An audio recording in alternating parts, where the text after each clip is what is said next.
How's everyone tonight? Oh, good. Yeah. Jason, I found another one that we missed. So I'll discuss. All right. Yeah. Jason and I were cool. we got a pile. Wait till you see this pile I have. Of returns? Oh my gosh, Yeah. originals and returns. Yeah, a bunch of them. Yep. So, made it. There we go. Yeah.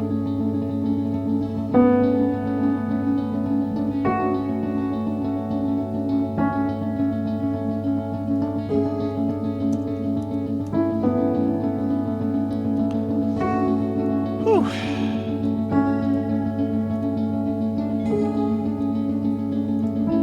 Yeah, I read the Joe's Hamlet intro, Oh, cool. Yeah. and I read the starter module from T14, the Goodman one. They're Joe's is a full module.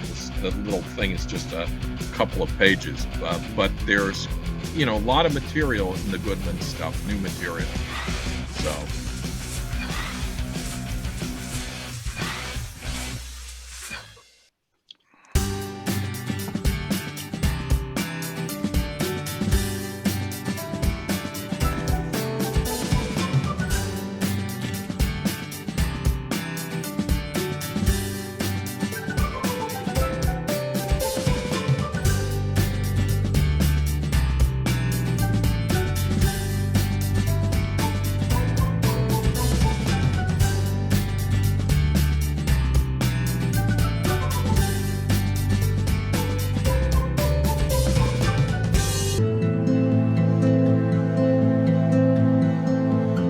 Everyone is well tonight.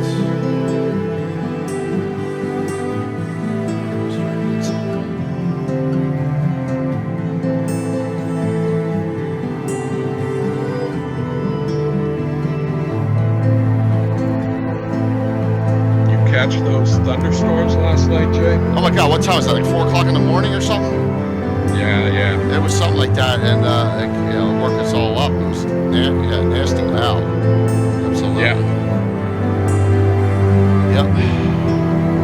Had me worried. I had to go out this morning. So.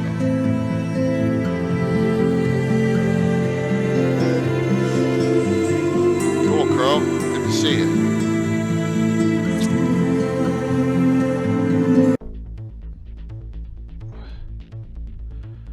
Whew.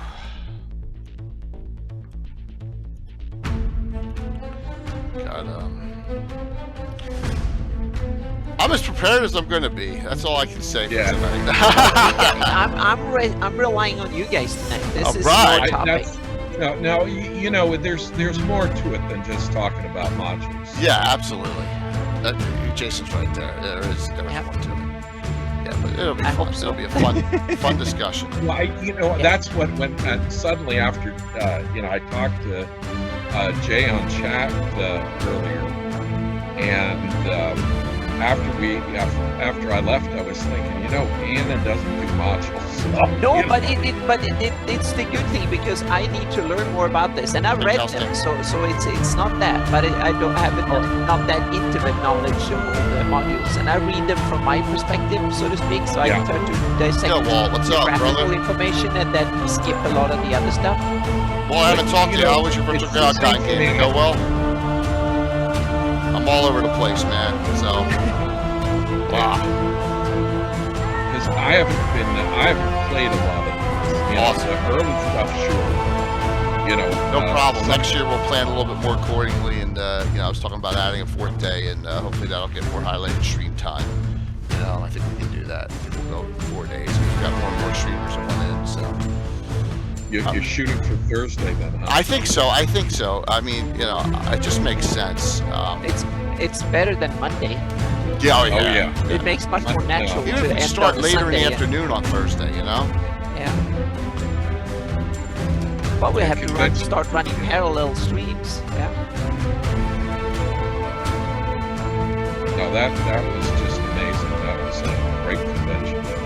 And it just goes to show, I mean, basically, I've done stuff on Discord, but Zoom's perfect. I mean, you you can run a tabletop game that, you know, with people from around the world. Oh yeah. Zoom is more stable, and it also evens out audio between participants and a bunch of stuff that Yes. makes it better. And you have to pay more for it, but it's kind of worth it if you use it a lot. See, I have a great time. I now get to tell everybody that Tim threw my character off a mountain. Yes. So when people He talk threw about, mine you know, too, so yeah. yeah, killer Who's did he DMs throw off the mountain? He threw all of us, yeah. off the mountain, yeah. Except for Carlos, he bonked him on the head and ran away with him.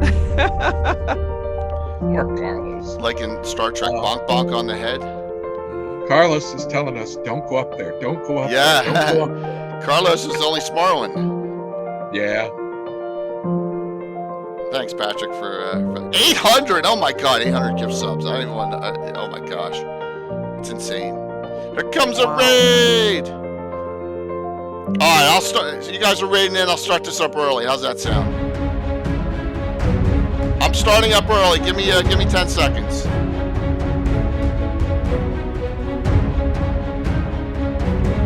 We're gonna start early.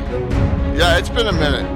So I know it looked like we had some new names in Blue Box. You want to get the experience here. Yeah, so we can babble a bit. We can babble a bit, so. Oh yeah, I've already been two-stepping it, Alex. I'm good. Hey, Bill, what's going on, brother?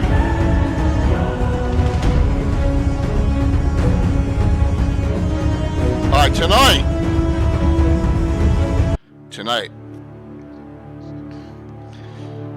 Returns. ...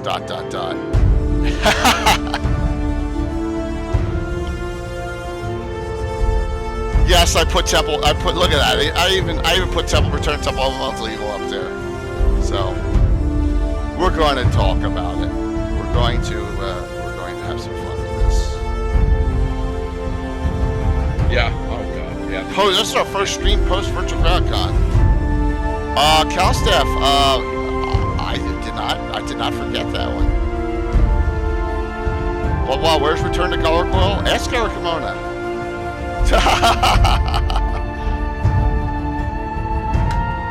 Yeah, Return to Saltmarsh. Ghost of Saltmarsh is Return to Saltmarsh. It is. Yes, it is. We're gonna, hey, for better or for worse, and there are lots. And hopefully this will open up some thought process on this. What do you see the pile I've accrued here? Now, I know Gary, Julian, and Rich, and everyone else will go, well, you're starting early, but I don't care, right? You guys don't care either, correct? Anna, you don't care if you start early? No, it's okay. I'm just answering. We got a nice raid coming in. We'll start a little. Yep, it's good. We're starting 7 minutes early here. There we go. Good evening, everyone. Whew, I feel like I just ran from another stream. So yeah, you did. Yes. And John and Blue Box, thank you all so very much for that raid in here. Let me make sure I doing our shout out here and get my setups here going. Oh, Patrick, thanks, man. Thank you so very much. We'll probably get a hype train running here quickly. Oh my gosh, 39 months as well. And look at that, Lanuti. Look, Tom. You look at that timing. You were the hype train conductor this time with that. That was awesome. Good timing there, Tom. So very, very cool. We got a hype train running already. So let me hit this up. This raid coming in here. So John, thank you so very much. So tonight we had Greyhawk Mike's out because that's right. Rich's game got rescheduled to tonight. So Greyhawk Mike's game is out temporarily for this week. So I asked Jason to come on here. Jason has a wealth of knowledge. Thanks, Jason, for coming back. No, you're welcome. I love being. That's funny. That is awesome. Kylania, thank you so very much for that. Yes, we're starting a little early here, and let's just have some fun with it. So, John, thanks for the discussion on Virtual GrowdCon. Hopefully, you all had a great time. Please note, I'm awaiting codes from Troller Games that every participant, DM, assistant, everyone who signed up online, got a ticket, will be getting sent out all that along with a questionnaire from the tech team, and some questions from me. So we'll have that all going out. It'll probably be out no later than Friday morning. That'll go out to everyone, and my number one thing is we're going to figure out how to make it better. It was a great con. We always want to improve on it. And real quick, what were your thoughts on the con? And we'll I go think it Jason on was awesome. I just missed some of it because we had power outage. Yeah. But apart from that, I think it was so much awesome fun, and there were so many people, and I was amazed by the sheer number of people in chat and participating in all the games and stuff. But there were some people that some of you guys were on hours and hours and hours on end, and it was so cool, and it was the breadth and depth of games were fantastic. So I'm just blown away by how many came and showed up and had fun and participated in chat and stuff. It's kind of awesome. Yeah. John, thank you so very much for that, John. You were fantastic, man. Thank you for that great discussion. Yeah, I agree. I agree. There were some. And Patrick, that was really kind of you. Thank you so very much for giving out those 5 more gift subs. So I want to say thanks to everyone. I know I'll miss people, so I'm not going to say thanks to everyone individually, but we had a gamut of a variety of live streamers, and I think Anne. Well, I wasn't listening, and I saw you put Anne, and I appreciate that. I really tried to stress that we had multiple female DMs. I think we had 4. Right, we had Anne from Night Art Gaming, we had Kayla, Tom Wood's wife, we had Stella Luna, and we had DM Mandy. I don't think I missed anyone there, but it was a really, really fun time, and I tried to, trying to expand the community to everyone, and we're going to keep on doing that. And I know we already have streamers already lining up for next year, and we'll see what happens with GaryCon. All I can say is we'll see when they tell me, because and that's all I can say to that right now. I don't want to go beyond that, but it's time's a waste. And myself, Anna, Josh Pop, Greyhawk Mike, Alyssa Faden, and a few others in the community are going to be there in person at GaryCon. So clamoring's the right word, John. Absolutely, clamoring's the right word. I got to give Will a shout out too. Will, hopefully you can be back to streaming Greyhawk in the very near future too. Yeah. And thank you all for the great support. A lot of these cheers are going to go to tomorrow night's game. I just froze. Yep, you froze a bit. We'll see. Am I still there? That was weird. Yep, you see that? That was weird. I didn't drop any frames. That had to have been Twitch, because I have no drop frames, so that had to be a Twitch issue. Still there? Mm-hmm. Yeah.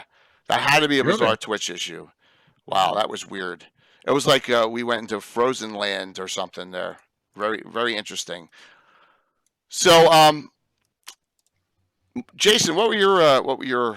As we're almost 8 o'clock here, so yeah, it had to be Twitch, because I'm looking, John. I have no drop frames at all in my XSplit, so it had to be. So, what were your thoughts on the con? Well, I haven't been a player in a long time, since I think I played one of your games a while back when we did some special, and years ago, I think.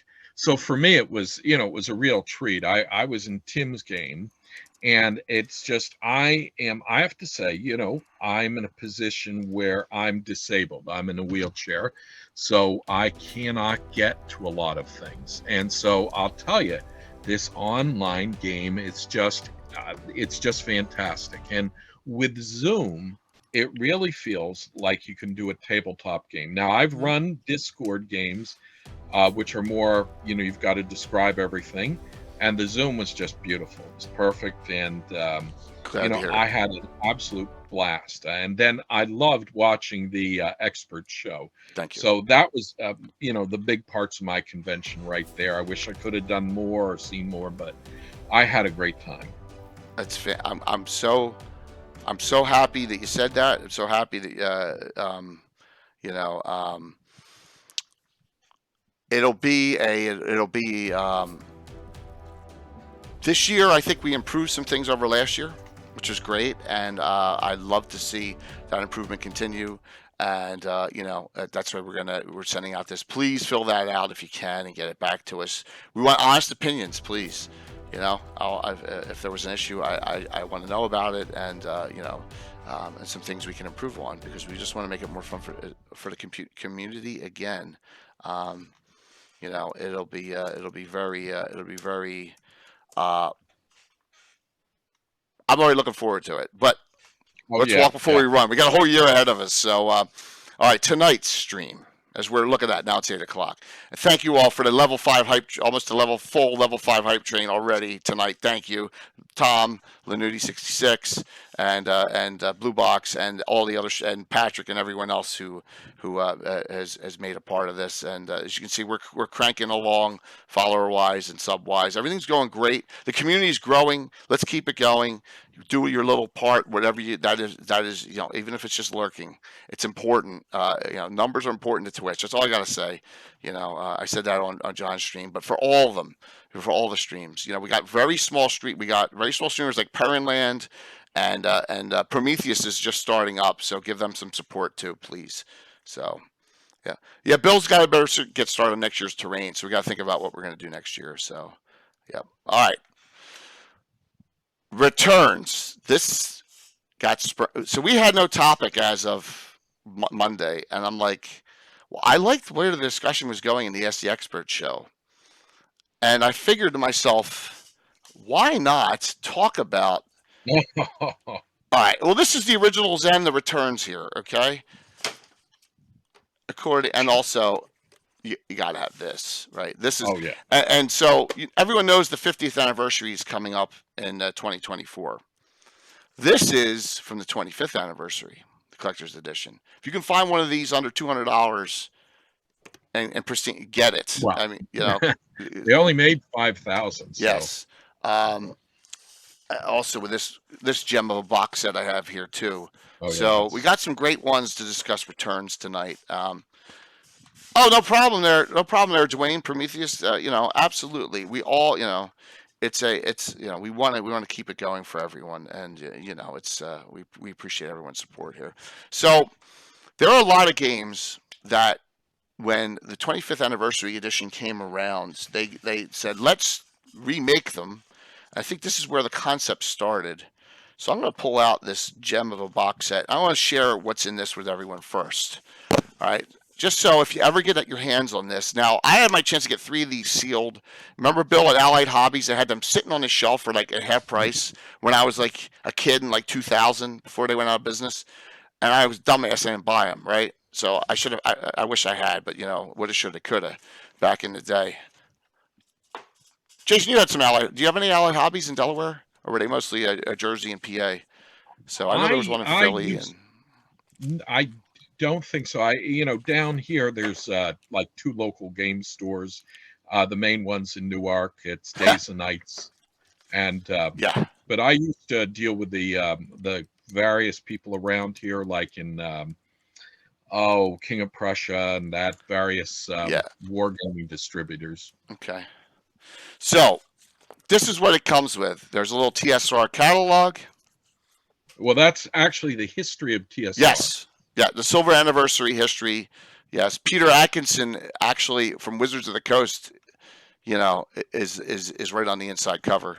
So if you know Peter, Peter's not doing it anymore, but it talks about all the adventures that are given to this in here, and then you have I haven't used anything. Look, oh, I can join the RPGA still.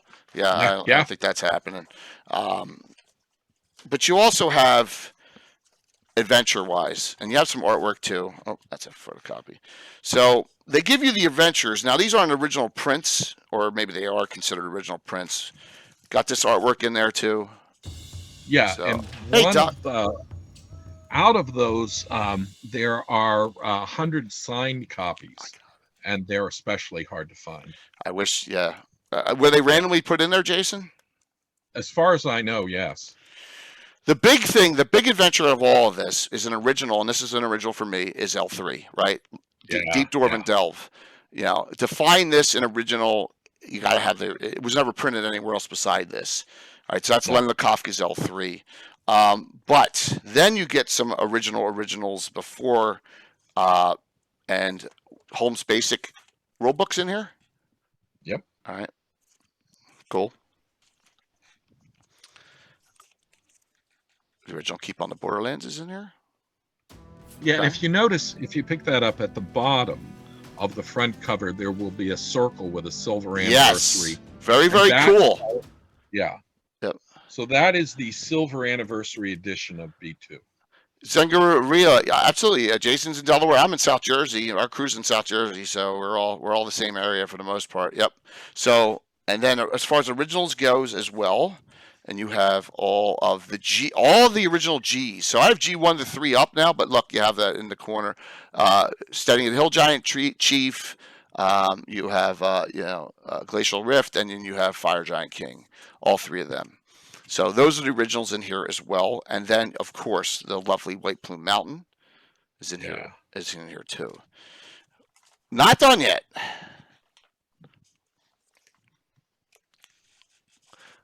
Ravenloft, the original Ravenloft, with the logo on it. So you have that.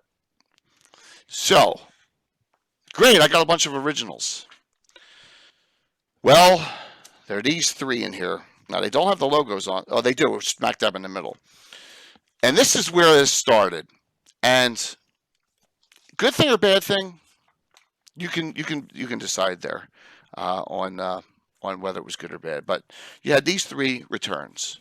Return to White Plume Mountain. Okay. And this is, I think this is this Cordell? Which one?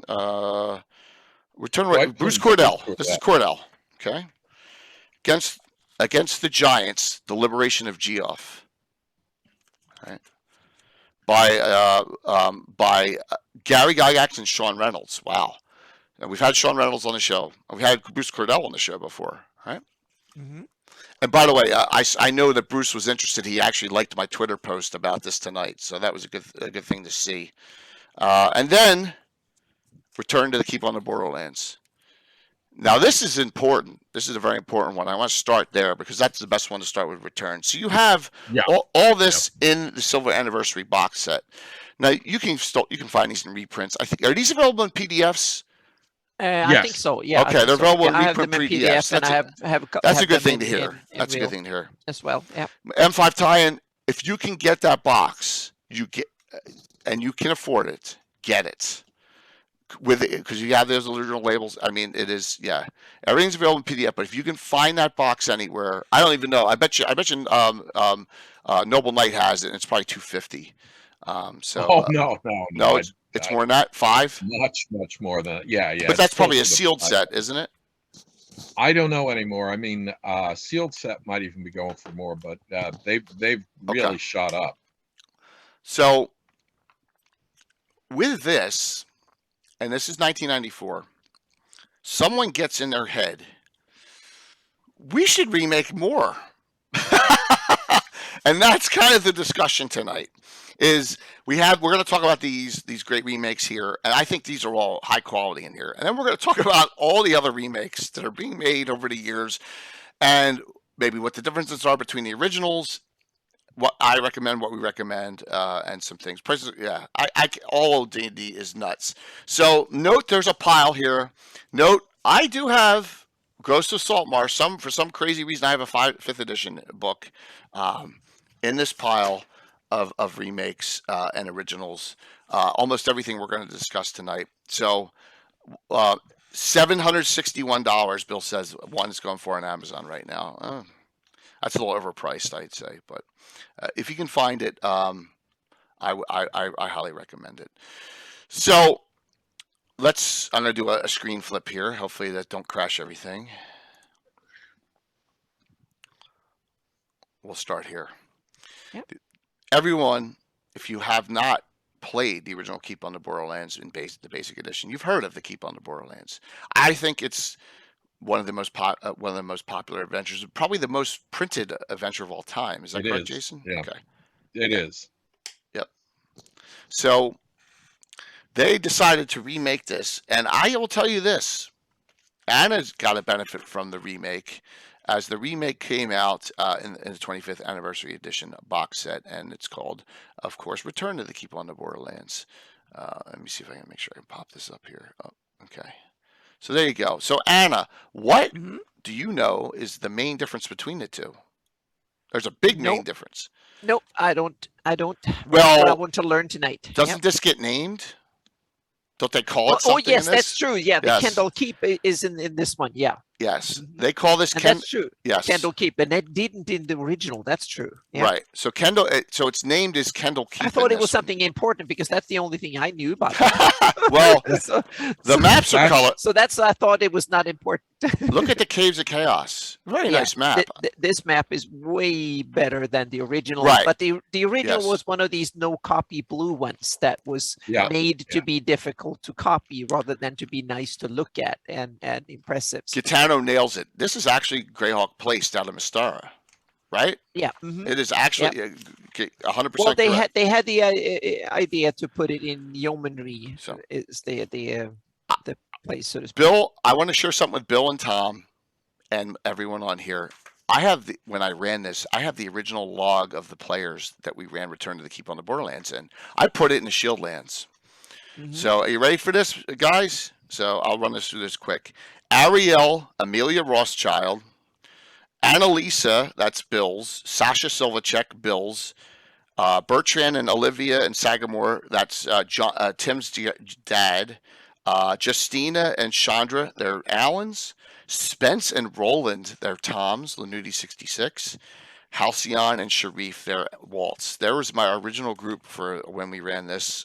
My guess, in the 90s sometime, Sasha Silvacek. There's a lot of detail in here talking about monsters. I mean, look at this. I mean, large descriptions of, they even have the description on pilgrims in here. So they did a great job in really detailing up, adding more encounters, talking about the individual caves. Kind of made this even, Keep on the Borderlands is a campaign setting, really, in its own. A place to adventure out of. Return kind of breathed even more life into it. There's much more detail in the descriptions in here for all the locations. So I give this, thank you, Zen Gorilla 24 from Delaware. I mean, look at it. Look at the map in here. This map is so much more detailed as well. You got really nice look instead of line drawings of Kendall Keep. I give this overall. I give this a B+ to an A-. I'm not a huge fan on remakes, but I think this was. Go ahead, Anna. Yeah. So one key question, but I think is one of the key aspects of the return. Is one thing if you simply upgrade the original adventure, same story, same NPC, same everything, just better production values, meaning some new art and like so on. That's one way of doing it. The other one is more kind of a thematic return, meaning okay, we go back to the adventure like 10 years later or 20 years later or something, or continue the story. That's another type of return. And I think it's important to kind of distinguish between those two. One is a return, simply we do the same product all over again, but looking a bit glossier and neater, and the other one is to return to the story and continue it, so to speak. Well, this one supposedly details what happened in the Caves of Chaos and the Keep itself in the 2 decades since Brave Adventures. So this is a story. The monsters are departed for other challengers. Yeah, I like that idea way better than just remake the same adventure. And this is not in basic. This is in 2nd edition. This is not in basic. This is not in Holmes Basic, even though they give you the Home Basic. So the original B1 or B2 was Holmes Basic, wasn't? Well, I thought it was AD&D, Holmes or Basic. maybe it's been Home Basic. It was Holmes Basic. So there's the update, Josh, of it's nicely done. I must say this is one of the best dungeon maps I've seen in AD&D and D&D as a whole, because it is really cool because it has a lot of cool features. It has an underground, it has an overground, you can see the trees and stuff, and you can also see the elevation. You have elevation lines and stuff going around, so there's a whole bunch of really cool features on it. So it's one of the most feature-rich maps that still looks good. So I must give them a credit. And it's also based on the earlier designs. So it's kind of, they kept that. My guess is this was the first one that was set to do because it was so iconic. I could be wrong, but I have a feeling that this is the one. Go ahead, I'm sure. Well, what's nice is what what all of the returns that we're looking at, when it says return, they're doing what you said, Anna. They're going after, like, here was the original, like, say, Keep on the Borderlands, and then years have passed, and so they're presenting it in a different way. And that's the same with Return to Tomb of Horrors, Return to White Plume Mountain.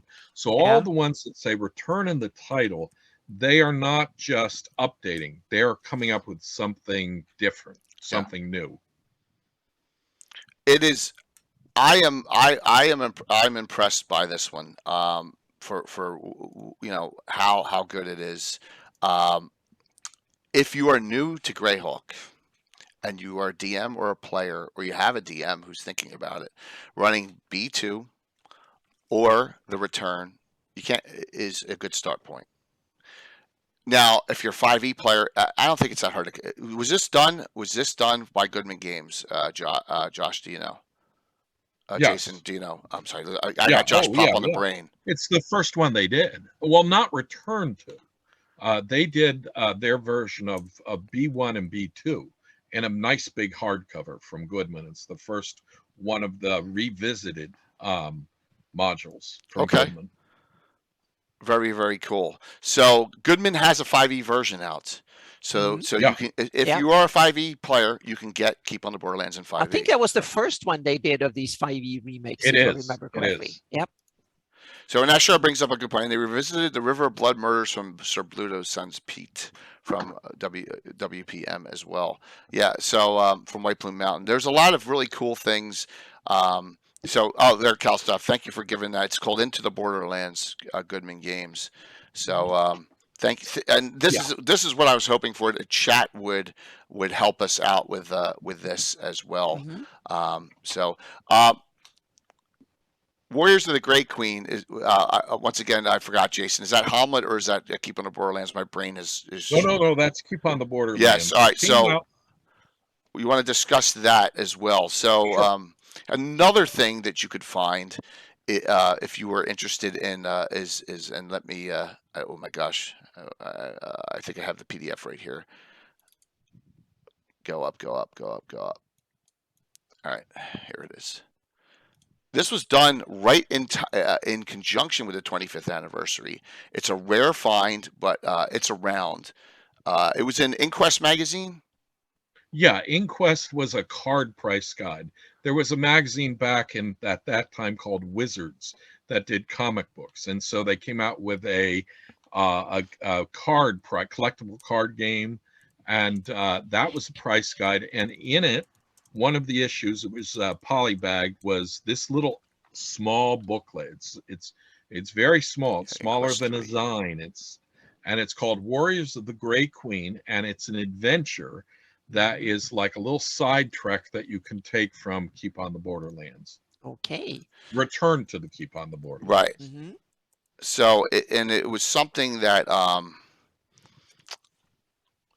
we had. Jason had reminded me about, and then it was found by friends, for me, and I really appreciate that. Jason, give us a little synopsis of what it is. What's it about?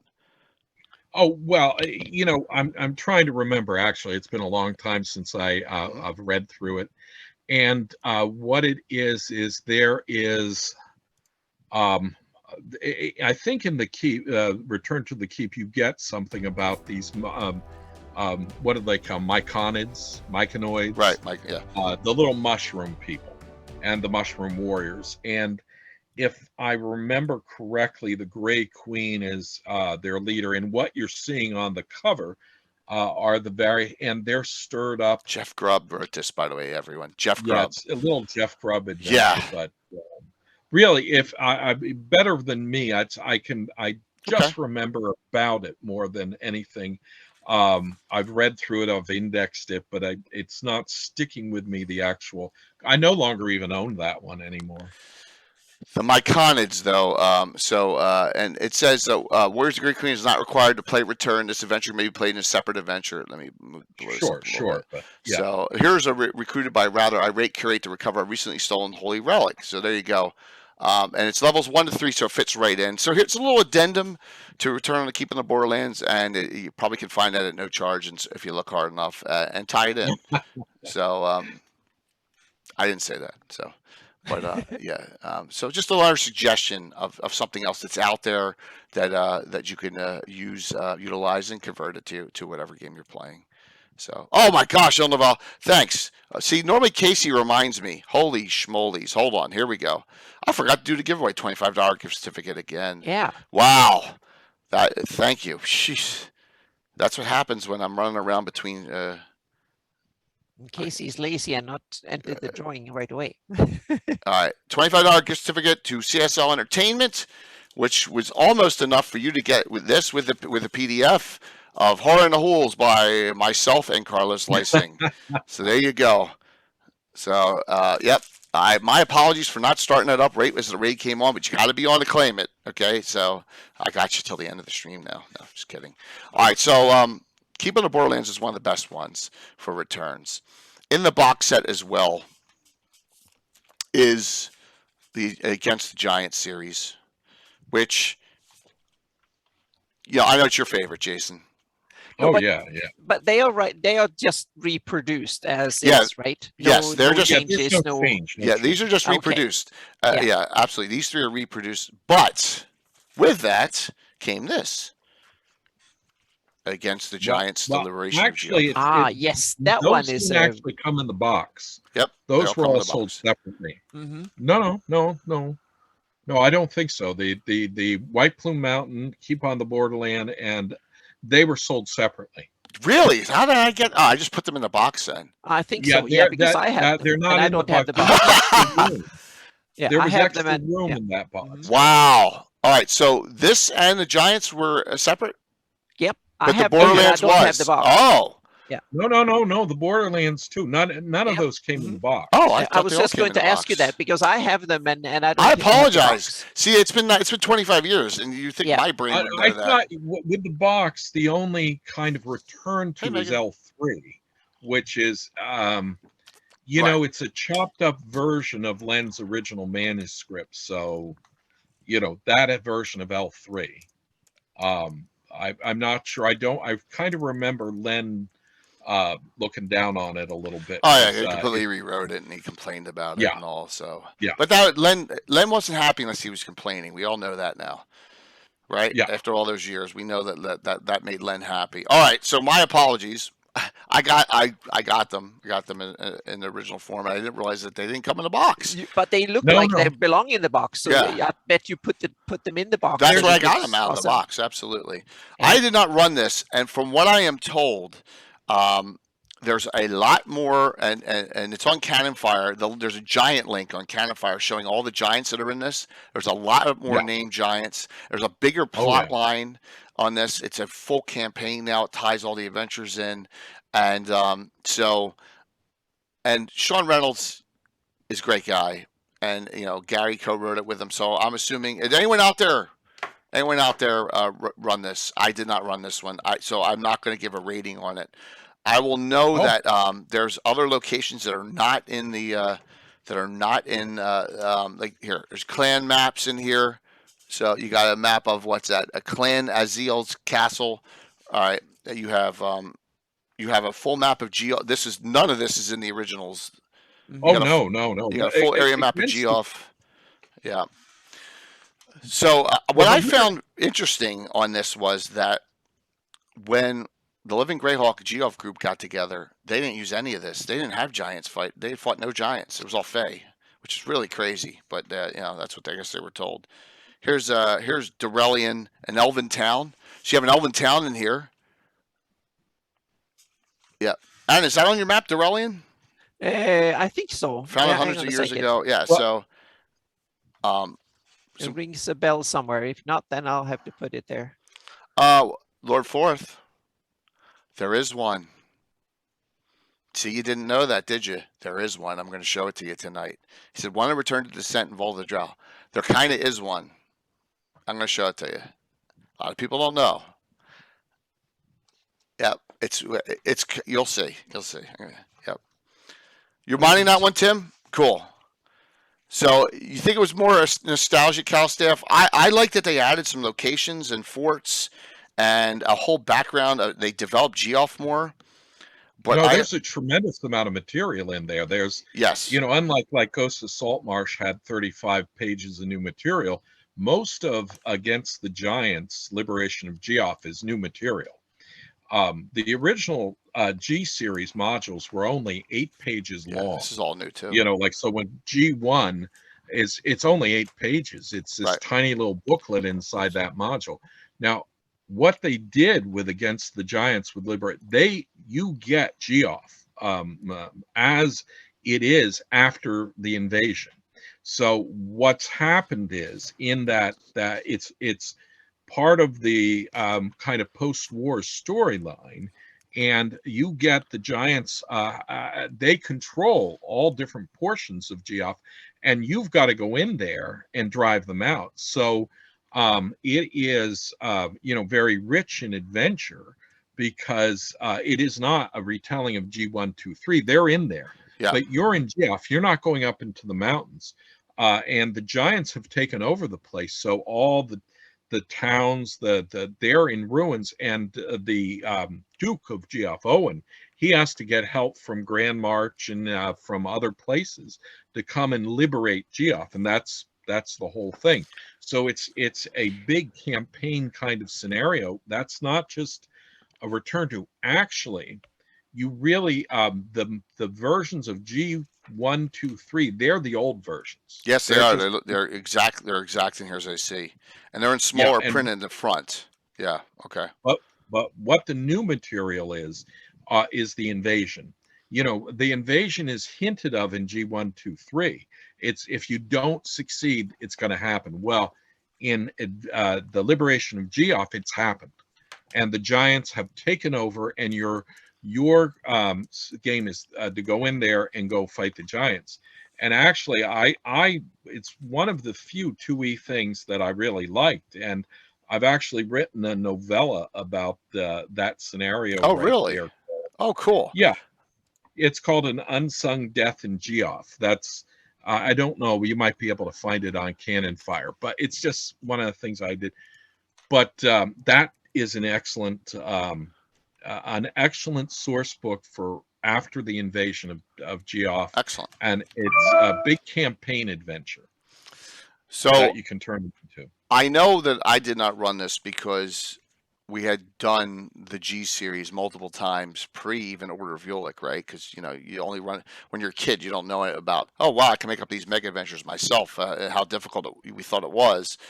But I didn't want to rerun this after I did all my wars in that area as well. So I never ran this. But it sounds like if you're into mass combat against giants and a retaking, it looks. I mean, there's a lot of data in here and a lot of. I should mine this for the Elven communities alone in here, even because and I imagine that Eric Mengi and Jose Ortiz and the whole Geoff Living Greyhawk group got their idea from the Feywild with some of the stuff of the Elven that's in this book from the Elven lands there. So very cool.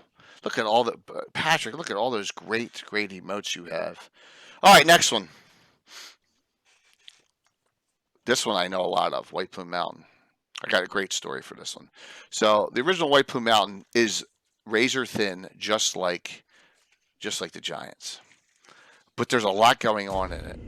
So, oh, look at that. The Naz. Our longest ever non-friend, close friend subscriber. How many months is it now? Naz 39 or 38, something like that. So we're getting there. Thanks, Tim.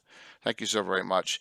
He's just about to make affiliate, so if you get a chance, go over and follow his stream. He does a lot of cool gaming on there. So, is it black razor thin? I don't know, Dale. It's close. Yeah.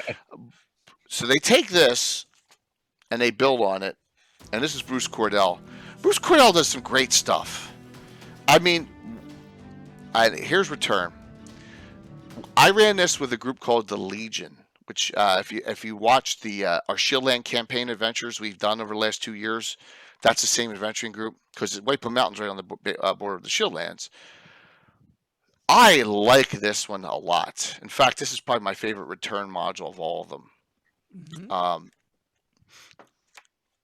So Charybdis is the main villain everywhere. Has a, oh God, don't beat me up for saying this, Voldemort feel to him with the with what happens in this adventure. It's not, it's Horcrux like, where there's little pieces of paper and things all over the place that if you touch, read, or do something to them, part of Charybdis goes into your character. So I know 3 of our wizards were getting imbued with Charybdis essence during this adventure, which was really cool. One of them started, one of Alan's characters, I think it was his fire elementalist, started saying, "I am Charybdis," and they're looking at him like, "What the hell are you talking about?" You know, so 30, thanks, Naz, 38 months. There are some challenges in here. It's a lot longer than the original White Plume Mountain. There is some really neat, like here, of course, there's yeah, there you go. Great pictures, great challenge, and a twist at the end. So there is a special well in the middle. Well, it's the Well of Souls, whatever it is. I think it's that's Indiana Jones, I think. Yes, and if you go in it, you are unaged half your lifespan. So yeah, this one's great. So Marco's character, Railstone Gradavis II, was like, had been aged by ghosts and all sorts of stuff. He was like 78 years old or something like that, and he was really in bad shape. Went on. He didn't know about the adventure. Went on. He turns out he's like 38, 39 now, and he's like back vigor and stuff. He's like 20 years under what his age, or 30 years under what his actual age should be. So that happened. But the second thing that happened, spoilers, so cover your ears. Charybdis gets reborn as a child in this, an infant, at the very end. Now, mind you, I ran this 20 years ago. So, and I think it's been almost a year. It's been at least maybe 9 months, a year. I think it's a year ago. I ran an adventure called the Escorts of Kelvin. Kelvin is that child who's 18 now in my campaign, and has been staying in southern Selene with Elaine Winchester and Duke Wilborn, who's Erin Winchester's parents from the Joustin, from the Grand Melee, and they've been raising him. And he was in Altamira, and he's 18, and all the, some evil sources know about it. I don't know if he knows about himself yet or not. I haven't developed it beyond that, but I have Charybdis alive as an 18-year-old in my campaign now because of this adventure. I just love that. So it's year to year, Patrick. So he's either 18 or 19, I think, in my game. So. At what year in the story? What, did I do it, or? No. When you said he's 18, what year in the campaign is that? 623. Mm-hmm. Yes.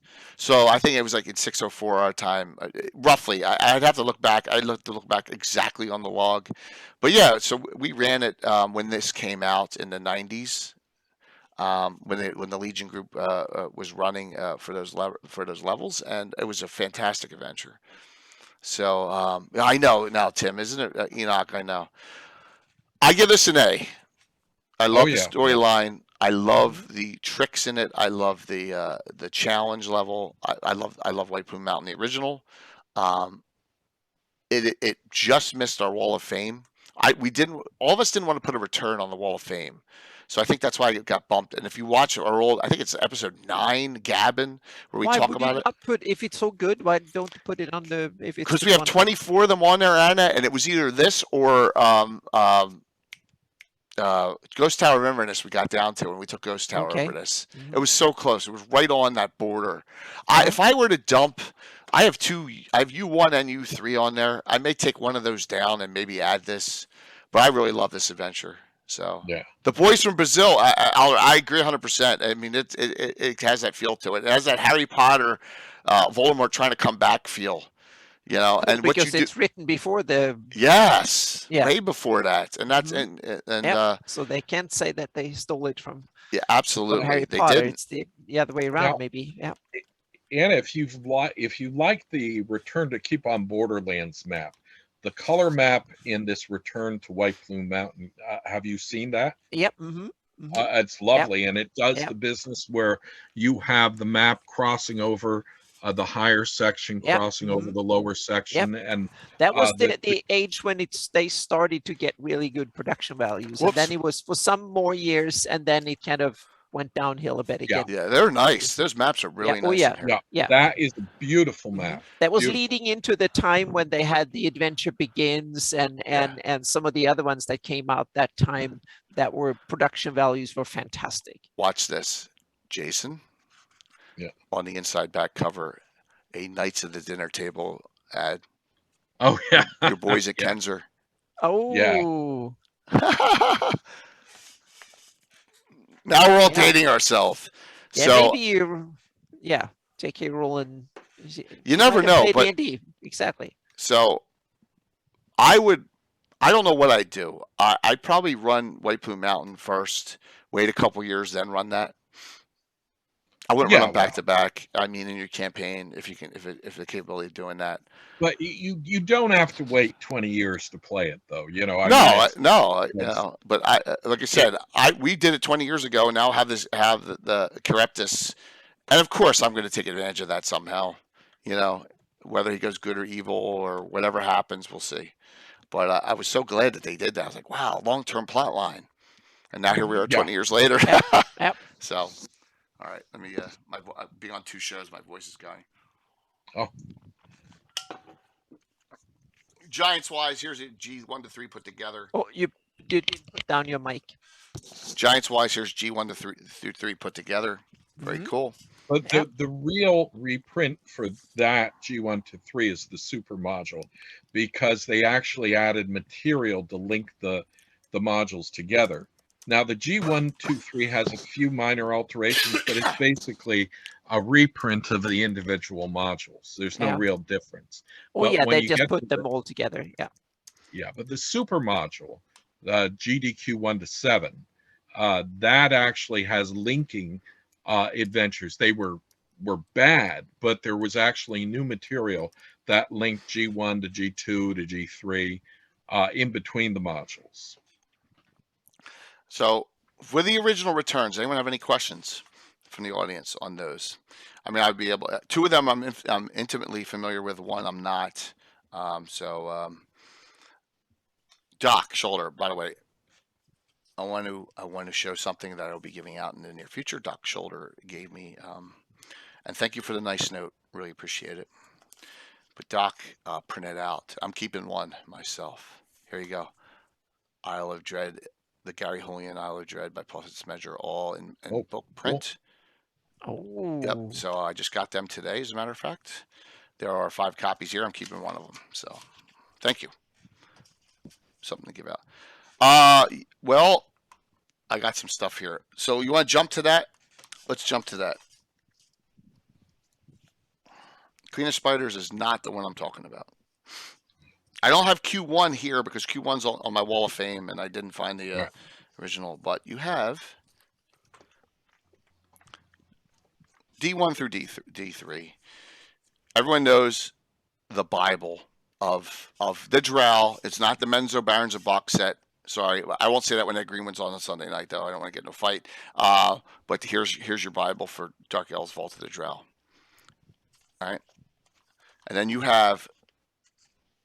This is all the G's, all the D's, and Q1 all together. Queen of Spiders. Do you go that as a return?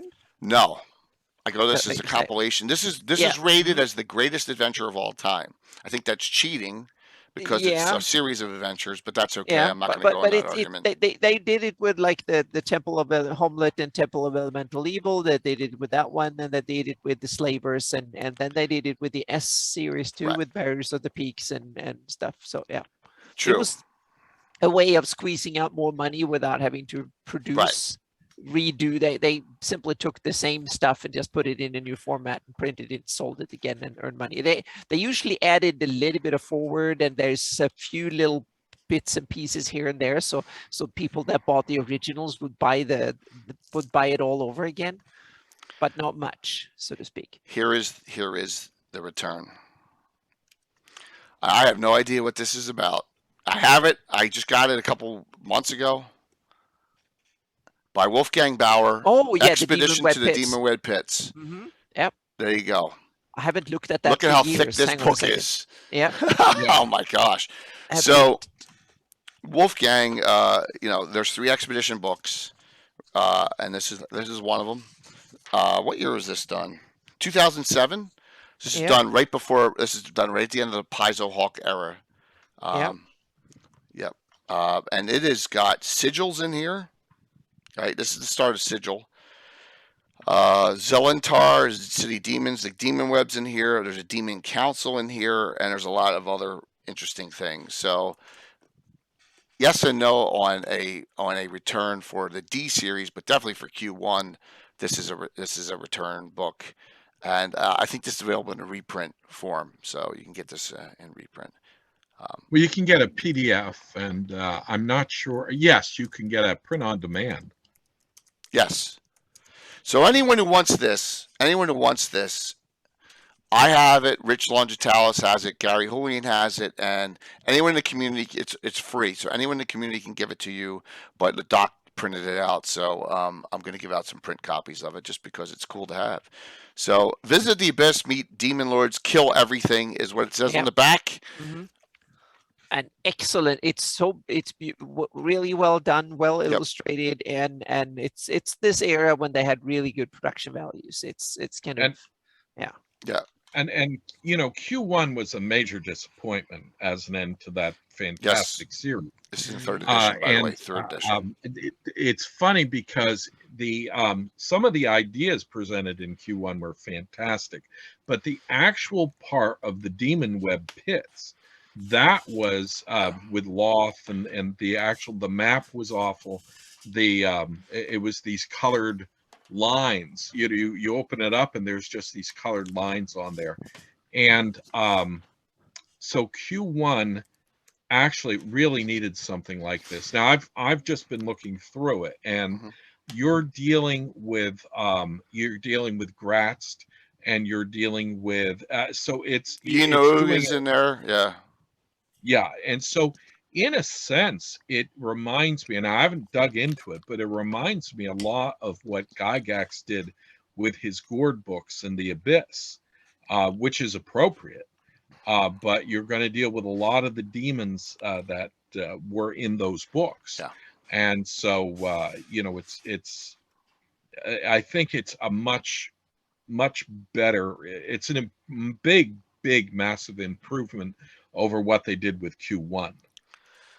Once again, one I have not officially run, so I don't want to give it a rating at all, but Wolfgang does good stuff. I mean, I think I have.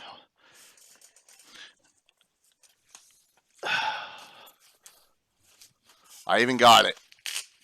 So if you ever did Kingdom of the Ghouls, which is a dungeon adventure, yes, I bought another 5e book to have, but I have Wolfgang's Empire of the Ghouls. It's 5e, but I wanted to have it just to see what differences he's done on. Hey, Greyhawk Board, good to see you. And it is a very well done book. It got some really cool things in it, and it's 400 pages, almost 350 pages. So there you go.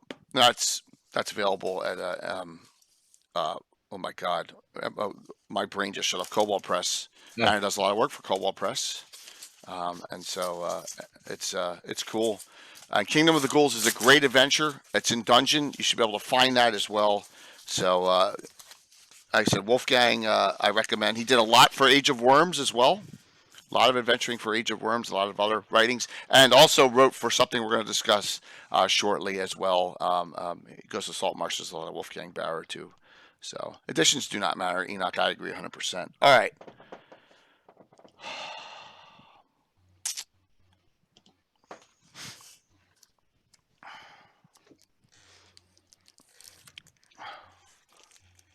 Slavers.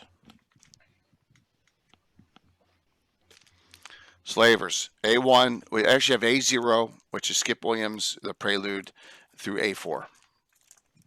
Okay. And they're all tournament modules. And we've had on the show, we've had Zeb Cook, who did the first one on the show. We have not had Harold Johnson yet on. We had Alan Hammock on, who also did Ghost Tower of Inverness, who also did a return to Ghost Tower of Inverness too. We haven't had Lawrence Schick on either, but this is like four power, and Moldvay worked with one of these as well. These are four power writers and DMs for the early days of TSR. Now, they did do a compilation, which I have here somewhere, of these with forwards in them. Again, this is a reprint. I think, Patrick, I still haven't given this out, and I may give this out, against the Slave Lords. So there is a compilation of all these together. Yeah, go ahead. Go ahead, Jason. There's actually the A1 to 4 super module first. That's the first compilation. Now, the second compilation that you were showing, that actually has A0 added as an intro to A1 to 4. Oh. And A0, it does. You were just mentioning, yeah. So that the new compilation, which is that one, that A0 is an AD&D module, so it is, it's not been, it fits in with the rest, and it is this little adventure. I think it takes place in Nyrond rather than. Yeah, it's on the other side. Yep. Yeah, Dark and Shelf it starts Quarry. you off. Yeah, it's a little adventure about a mine, and it starts you off. Thanks, and then takes you over to the A series in the Wild Coast, where A1 begins. Now, it is an adventure. The A1, 2, 3, 4 are tournaments that they turned into adventures, and you'll notice especially the last module, which is it's of course it gets you there by railroad. So that is very objected to by a lot of people, but it must have been fun as anything to play in A4 when it was a tournament. But as a module, because of the tournament thing, it doesn't have a lot of replay, but it was, I think, it's a really cool idea, but once you fired that ball, it's done, But what I think is also a return to in the future is, of course, Slavers, because that's post A4. Yeah, but it's not that. That it's close to that return, but continue the story. So absolutely, yeah, absolutely. Well, in a sense, there's a number of kind of returns that are done by Castle. Carlos has done a number of Slavers. Oh yeah, he's all the all three Marquesas. Marquesas, yeah. Yep, absolutely. So there's a lot of direction. Marquesa Thy Name is Evil, Die Marquesa Die by Carlos Lysing as well are additions that you can do in addition to, but I love the Slavers. It's one of my top 3 references of all time. It's got detailed of the whole area of the Wild Coast, Pomars, Highport, and maps are okay, but I don't care about that. I care about the information inside. And it talks about, what happened with the Slavers post and what direction they went afterwards. And that's kind of why I say it's a return in itself. And it has a lot of new personalities. There's 1 or 2 of the original Slavers in there. Most of them are new, which is cool. A2, though, has the best characters. A2 is a fantastic module. You can do it standalone, and the characters of Marquesa and the blind fighter, what was his name? It began with an I think, but I can't remember his name offhand. Wonderful characters. It also introduced that monster, that tracking monster. I can't remember its name, but A2 was just it's a wonderful adventure. It gives you the maps of a ruined fort and or a little ruined castle. And I'd say I love A1, but I think A2 is probably the best out of the series. Any thoughts on those?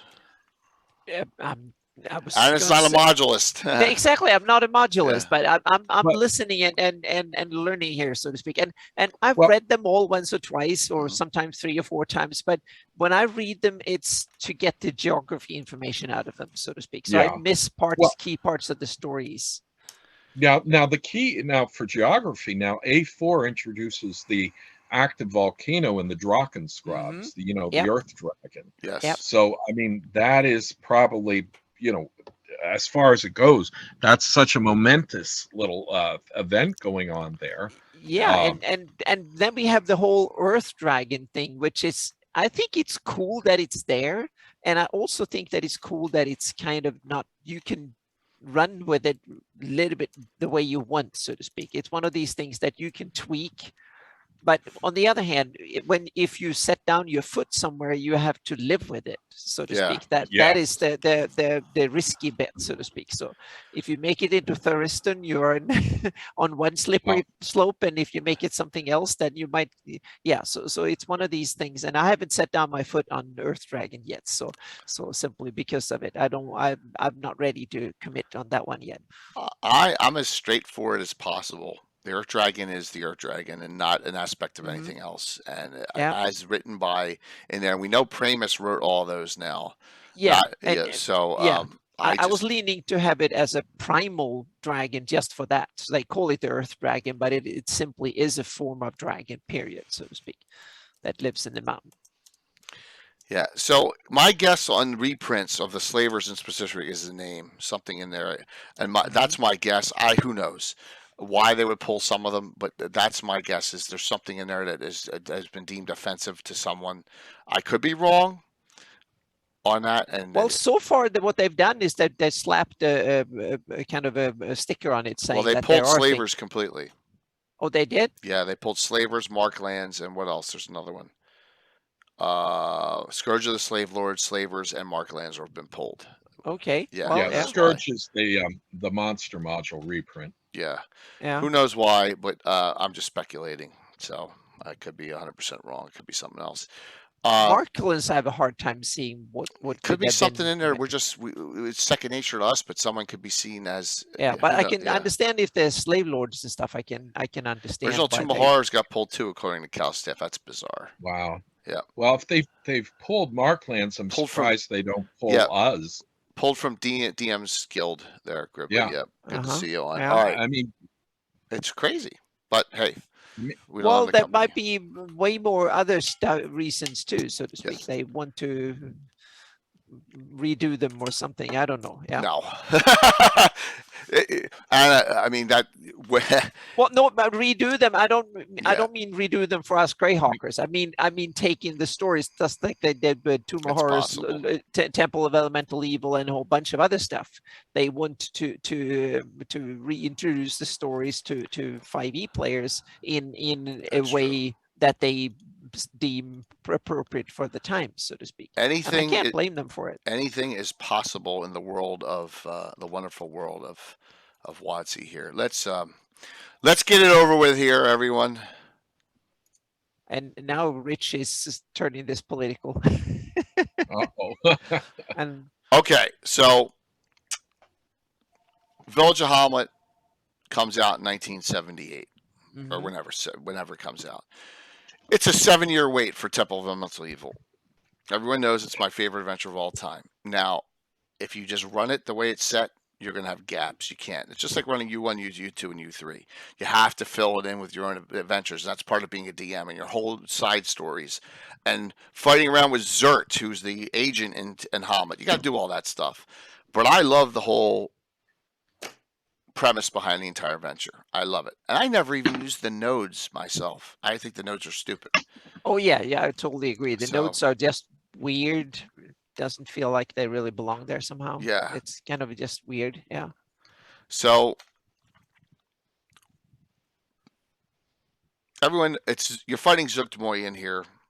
Iayus and St. Cuthbert make an appearance at the end, which is really cool. And most of all, I should have had this bookmarked. I apologize.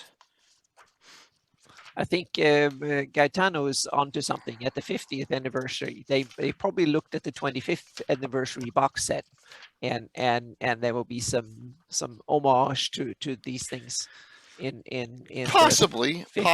Yeah, and I say homage, not a remake, not a return, an homage to get us old grognards to buy or people who played it the game too long to buy the books and stuff. or the box set, whatever it is. You should wonder if there's.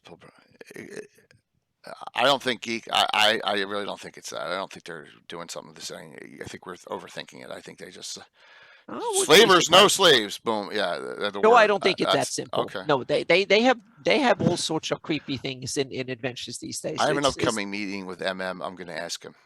Yeah. See what he says. Yeah. See what but he says. I don't think it's that simple. Yeah. Okay.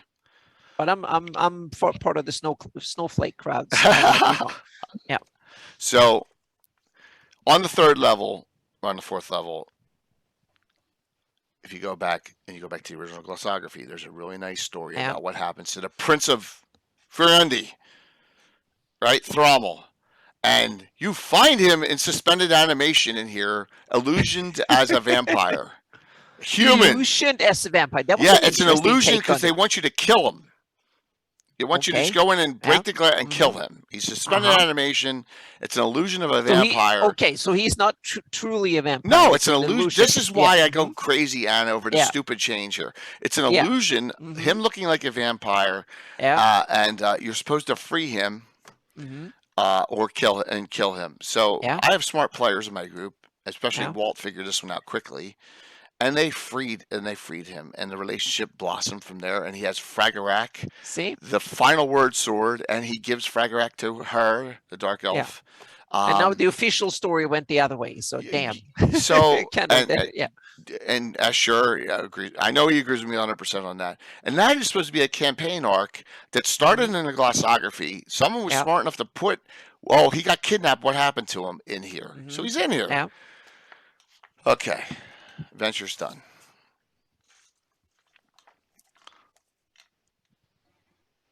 This is a gem of a super.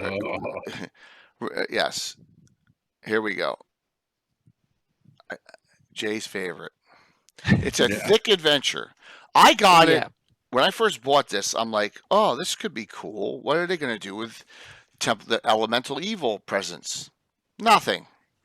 No, but I loved the when I saw it, I felt like, wow, this looks so cool. The cover looks cool. That guy looks cool. He opens the door to the temple, and it looked cool. And then I got it in my stash, and I put it aside, and I didn't study it for years. And then I read through it, and then it was like, I get a weird feeling when I read through it. I never played it, but when I read through it, and it was kind of limiting. It was weird in the beginning. It was weird. Kind of. It was weird. Oh, it is so bad. So it's weird. Yeah. Monty Cook wrote this.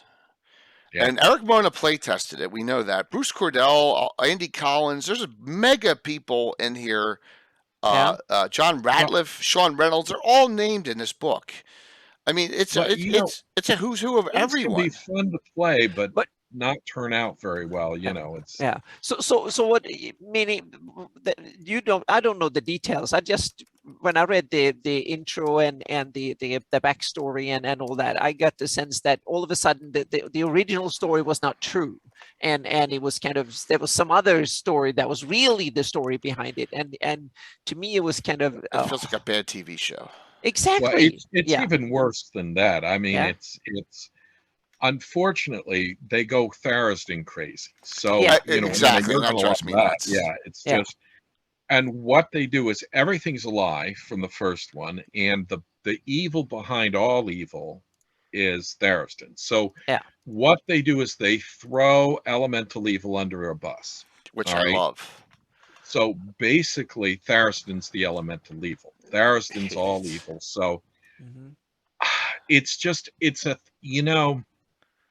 bad Tharasdin module. And Tharasdin's a very hard kind of character to use as the basis for practically anything. And he's a bad character that Gygax wrote about in the Gord novels. He's a bad character that Monty Cook wrote about in this Temple of Elemental Evil. And something just twigged for him, and he wanted to do this, and I just think it failed. And I think it failed epically because instead of enhancing what already had been, he goes back and kind of pulls the rug out of the original Temple. And all these little things, because we've been being teased by little elemental evil with the drow and in the giants, and there's always been that, like, even in that A0, the Elder Elemental Eye, I think they included that in A0 when they did that little for the A1 to 4 rewrite or the redo. So Hamlet is horrifying. They have perhaps the worst map that I've ever seen for the village of Hamlet is this computer generated one. And it is horrendous. And I think it just kind of fails across the board.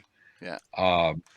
See if we can find it. It was, it's this one. Yeah, I must agree with you. It's not a good one. Oh no, there's a worse map. It's even worse than this. It may be. This Hamlet map's terrible. The Hamlet map is terrible. No, but that's awful.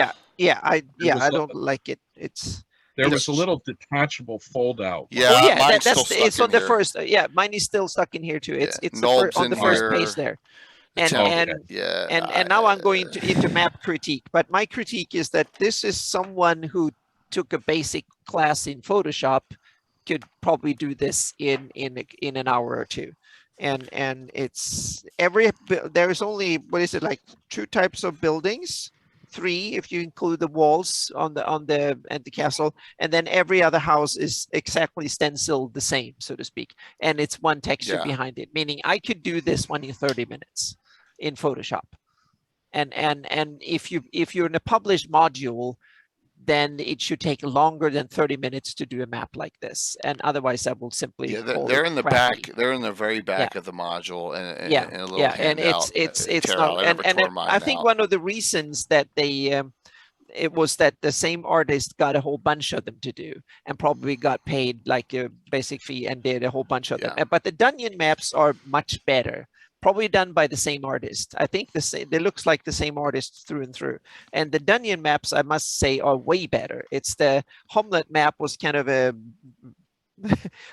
they rushed that one completely, so to speak. But the other maps, the moat house and stuff like that, they are from okay to really good. It's the Hamlet map that is real crappy. So the artist could definitely draw better than the Hamlet map, because there's some of the other ones in there are better. I'm going to check and see. So I know who I'm smearing here. So yeah. So my problem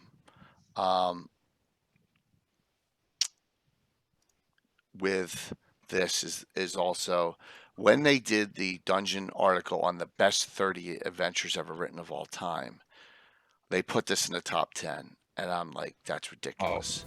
So that really, it's right up there with the original Temple. And I was just like, but I know why they did it. I know it was and Gary and Eric Mona both agreed.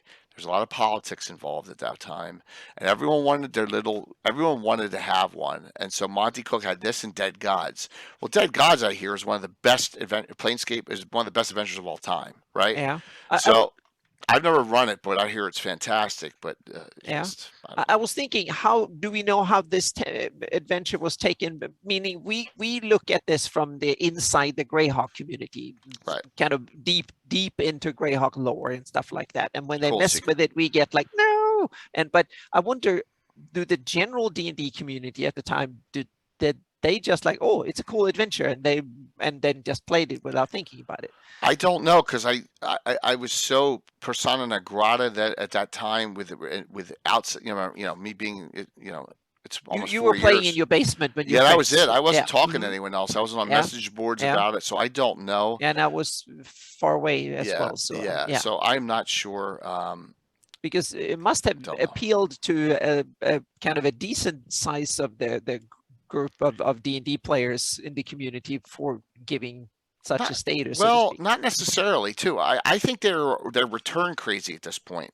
I think that's part of the problem, is that they were in the late 90s, early 2000s. A money grab. Absolutely. And just it's sad that a remake trashed the original story so bad, so to speak, especially since it except for that horrible module, had okay production values, meaning it's not badly printed. It's black and white except for the little booklet with the maps in it, but it's not bad. There's some decent illustrations, and it's has a lot of text and stuff. So when it comes to production values, I would give this a 3.5 or the production value is fine. Like that. Just a bit more than okay. So and especially the cover. I love the cover art. It's gorgeous. It's fantastic. I love that image and the door and stuff. So it was good.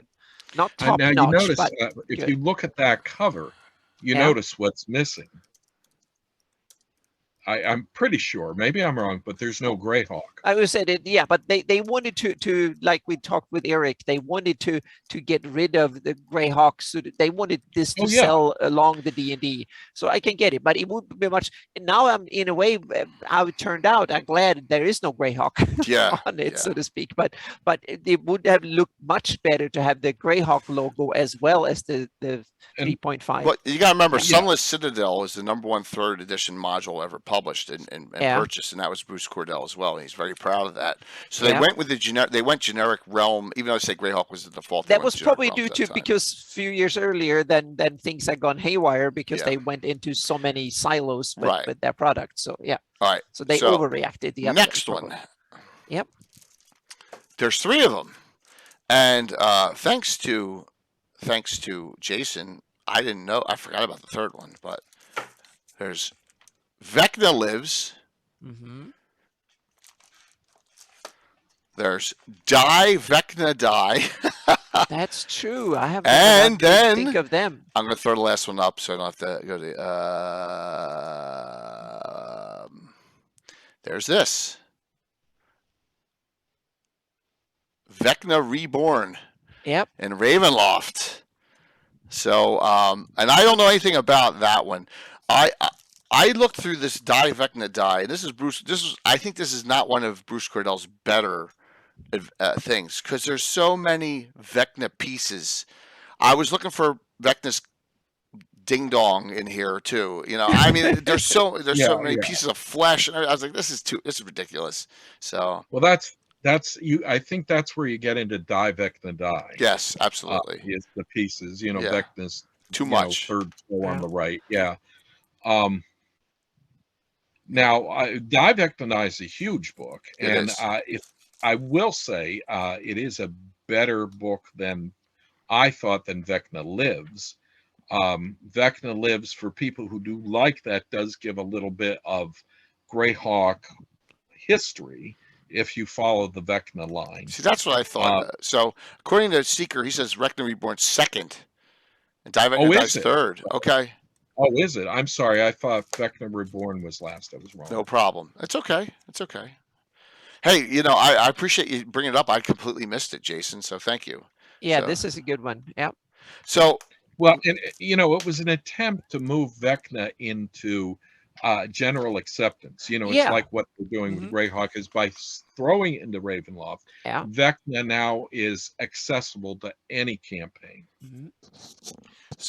So Vecna has become. Oh, sorry. Go on. No, go ahead, Anna. I was going to say it's one of these things that has transcended Greyhawk and become mainstream D&D, like Tomb of Horrors and stuff. But Tomb of Horrors was, well, it was kind of. We're almost there on Tomb of Horrors. Yeah. But Vecna is a Greyhawk that really transcended, that just like Drow have transcended into general D&D. So yeah. I never got to play this. So Vecna Lives. We had Zeb Cook on a little while ago on a great show.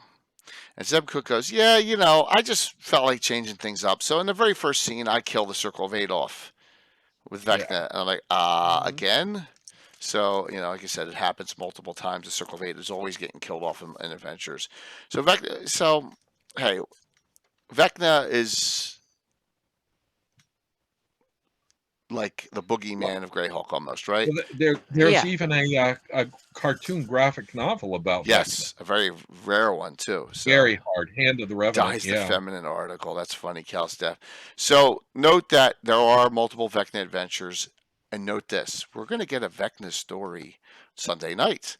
Eric Menke has his creation theory on Vecna that he's going to share with everyone on the Gavin with Ed Greenwood on Sunday night about the Fae and Vecna. So I'm looking forward to that. So we'll get a really cool story at least out of Vecna for coming up in a couple nights. And as much as I dislike Vecna, he's part of the earliest history. He goes back to the small books. They call them originally the LBBs, Little Brown Books. Yep. He's in Eldritch Wizardry. He's a creation of the Blooms. Okay. Right there at the beginning. And so he was not a favorite for Gygax. But if you go back into the DMG1, the AD&D Dungeon Master's Guide, and you look at the artifacts, there is all this Greyhawk lore. And that is one of the reasons why the Dungeon Master Guide artifacts are almost that there's no talk about other things. That's one of the reasons why I-9, the Cup and Talisman of Al Akbar, is put into Greyhawk. Yep. Because it is part of the artifacts from the first dungeon. And before we had the DMG, we had the very first Dungeons and Dragons with the little supplemental books that were very misleading, like Greyhawk and Blackmoor, that didn't talk about Greyhawk or Blackmoor. Right. But you had the Eldritch Wizardry, and that had the list of artifacts and magic items. And so Vecna goes all the way back into the early 70s. And that is why, that is the start. That's the source. The Hand and Eye of Vecna. Very, very popular. Absolutely. Yeah. Legendary classic stuff. So much that Critical Role had Joe Man used it. So well, yeah, it's D&D mainstream now. Absolutely. So definitely. Yeah. So let's go on to some others. Another fun one. This one, and hopefully you all don't think I'm kissing Eric Mona's ass on this. But I love, and I can't find the original. I thought I had the original one up here. Oh, Jay, there's that bad piece of shit thing. And then here it is. Okay, I got him now. Let's flip our screen here real quick. Monty Hall Youth, before even the Holmes came out, I had a character with both the Hand and Eye. Oh, well, Von Molko, we've all had people with the teeth of Navarro Darlin and the Mask of Jody and all that stuff, right? Always, that was part of the charm back in the day of being a kid. Well, we didn't know better because the rest wasn't written, or so yeah. So, someone finally writes Greyhawk Ruins and publishes it. Now, there's so many versions. We talked about this on Ask the Experts. Alan Growe's got part of his Bottle City. Greyhawk Rodnard has his levels. Everyone's got their own version. Except me. So much. And me. I don't do it. So many there. It looks like your exclamation points. It's exclamation drawing there, Walt. Exclamation point drawing, and then I'll get it in. So they write this. And I looked at this, and I'm like, this is like huge. This is so freaking huge. And then I'm like, what's the plot? There's none.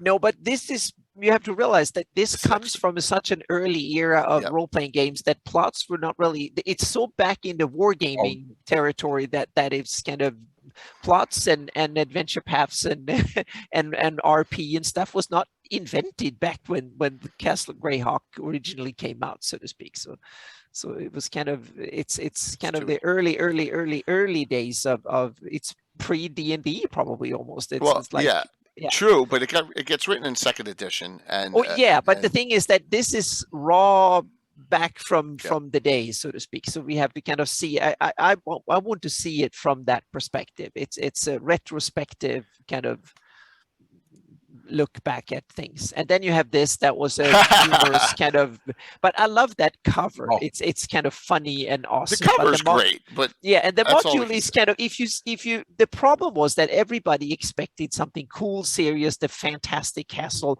and out comes silly, nerdy bullshit. and It's that like an didn't go April well. Fool's Day issue. Exactly, Yeah. and that didn't go well with the community. They should have said before, this is the funny version, and this is the silly funny version, and people would have probably loved it, or at least liked it and laughed at it a bit. But they didn't. They just published it, and then we figured out that this is just screwy silliness and nothing else. And then something good. Yeah. Now, that really is. Now, I wanted to say something about this because I've been looking through it. Not only is it a revisit to Greyhawk Ruins, and it really is set up in the Tower of War, the Tower of Magic, but it is also at the beginning of the book, it is a return to the city of Greyhawk. Mm-hmm. That too. And you get a copy, a very small 1-page or maybe 2-page version of Malden's City of Greyhawk map is in that book. Parts of it, the river corridor in particular, the river and foreign corridor in particular. A little odd map of the iconic Green Dragon Inn, which maybe people don't know about anymore, but it was the Greyhawk Inn. It was, you know. Mm-hmm. So there's the whole map is in here, but it's small, and there you go, and there it is. You know, so it's in here, and if you look at what I had to do, because I was using the old, I didn't have the Malden map yet, and I still haven't cross-referenced it a third time. I have my map, the Greyhawk map from the box set, photocopied in black and white, and then cross-referenced with this and where we had locations. There's shit all over the place. So I had to find, like, for example, Kellic, the Dragon Chess champion, who's also a pain in the ass of the group, right? And he's in the Age of Worms setting. The good thing is they put characters, a lot of the Age of Worms characters in here, which is really cool. Kellic's tower is nowhere to be found, so I had to handwrite it in along the wall at the river corridor. So that had to be added. Yeah. But there's a lot of great, and I said this, and I meant this 100%. There's so many side quests in here. It felt like Baldur's Gate 2, the computer game, and it's my favorite of all time. The side quests are fantastic that you can do in this as along with the main plot. And I also took oh my god, the adventure that Brian Doherty wrote. Oh my god, a case of measles, and I linked it in, and I used a high level group and a low level group doing adventures for both parts, for expeditions group going in, low level group assisting them with side quests out in the city. So I actually had, and plus I used the Thieves Guild adventurers mixed in a little bit too. So I actually had 3 adventure groups running at the same time in this one adventure, which is really cool. So I give this an A. I love this one. I love the story. I love the tie-ins. I love we get to Kelvin again. I love Ayuz appears. I love Igwulf kind of appears. I love all the connections to old stories. I love all the plane hopping in here. I love the whole thing. I must say that, I do too. It's a fantastic module. There's one little caveat, and that is that 300-mile tunnel for under whatever from Ayuz. Meaning that was one of these little, why just don't make it teleport, make some teleport to 10 miles or whatever, make a portal of some sort. Just a portal, yeah. Exactly. Meaning that was just creative oversight. There was just a brain slip there for a second, so to speak. But that's apart from that tiny glitch that you can just fix easily. Yeah. And you can just say it was a portal and they had to travel 30 miles. Yeah. Exactly. And that is it. There's a teleport block. Apart from that, it's a fantastic adventure. So yeah, hats off. I'm just surprised that they missed such a simple thing, so to speak. And you know, and we're on the outside looking in, and there's always a critique of work. Meaning, if I'd have done an adventure, I would have missed a million more critical stuff, so to speak. But that is probably the thing I would miss. All right, so next, let's go back. Yeah. The furthest ones apart of all.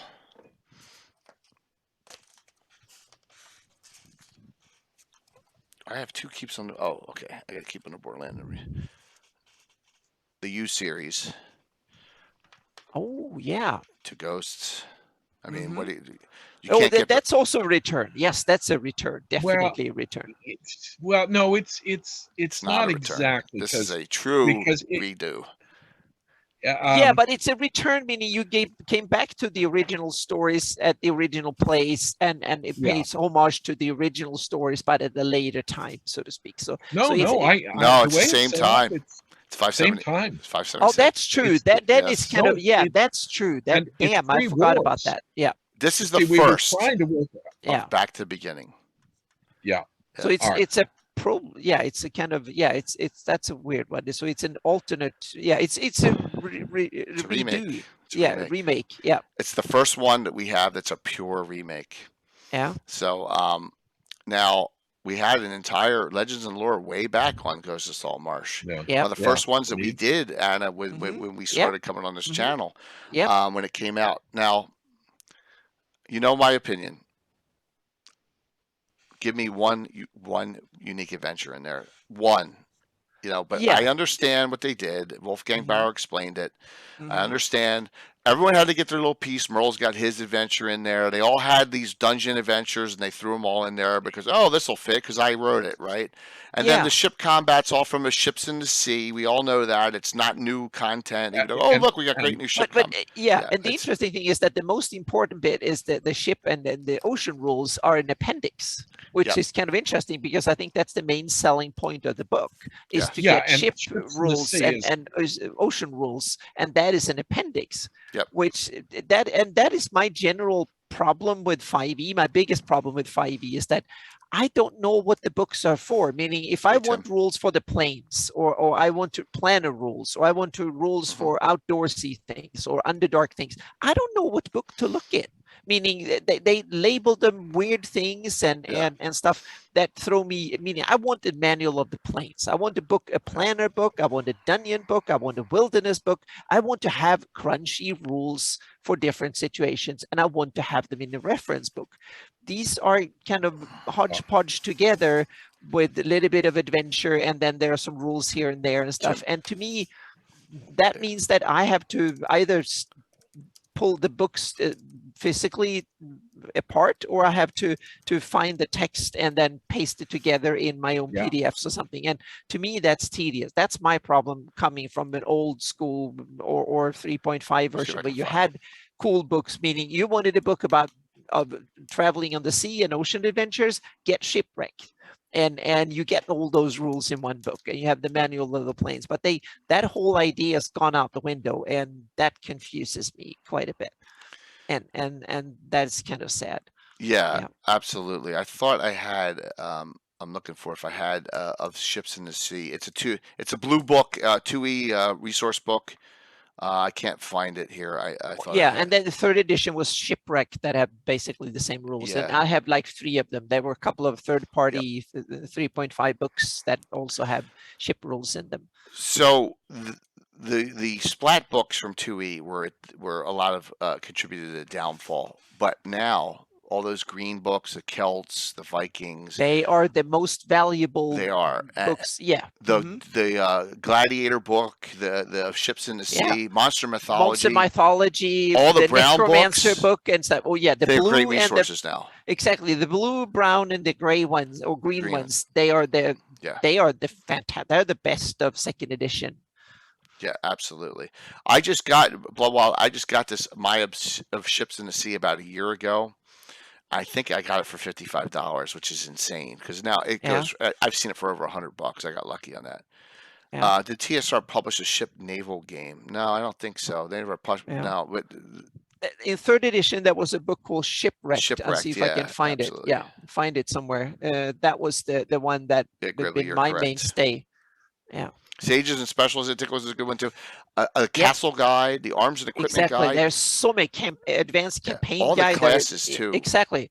There's like this much on your shelf with awesome blue books and green books. They're fantastic. The irony is, no one wanted them when the 2e era came out because you couldn't afford them. There's too much. But now they're valuable. Now they're very. Yet Necromancer's book is one of the most valuable there. Oh, it's so cool. I use a lot of it from that book. Yep. A lot. So. Don't Give Up the Ship was republished by I don't remember that. So Okay, naval battle rules. It seems of Cirilla. I may have gotten. Yeah. So there's a lot of cool things going on with naval, and naval's tough. Naval's tough to do.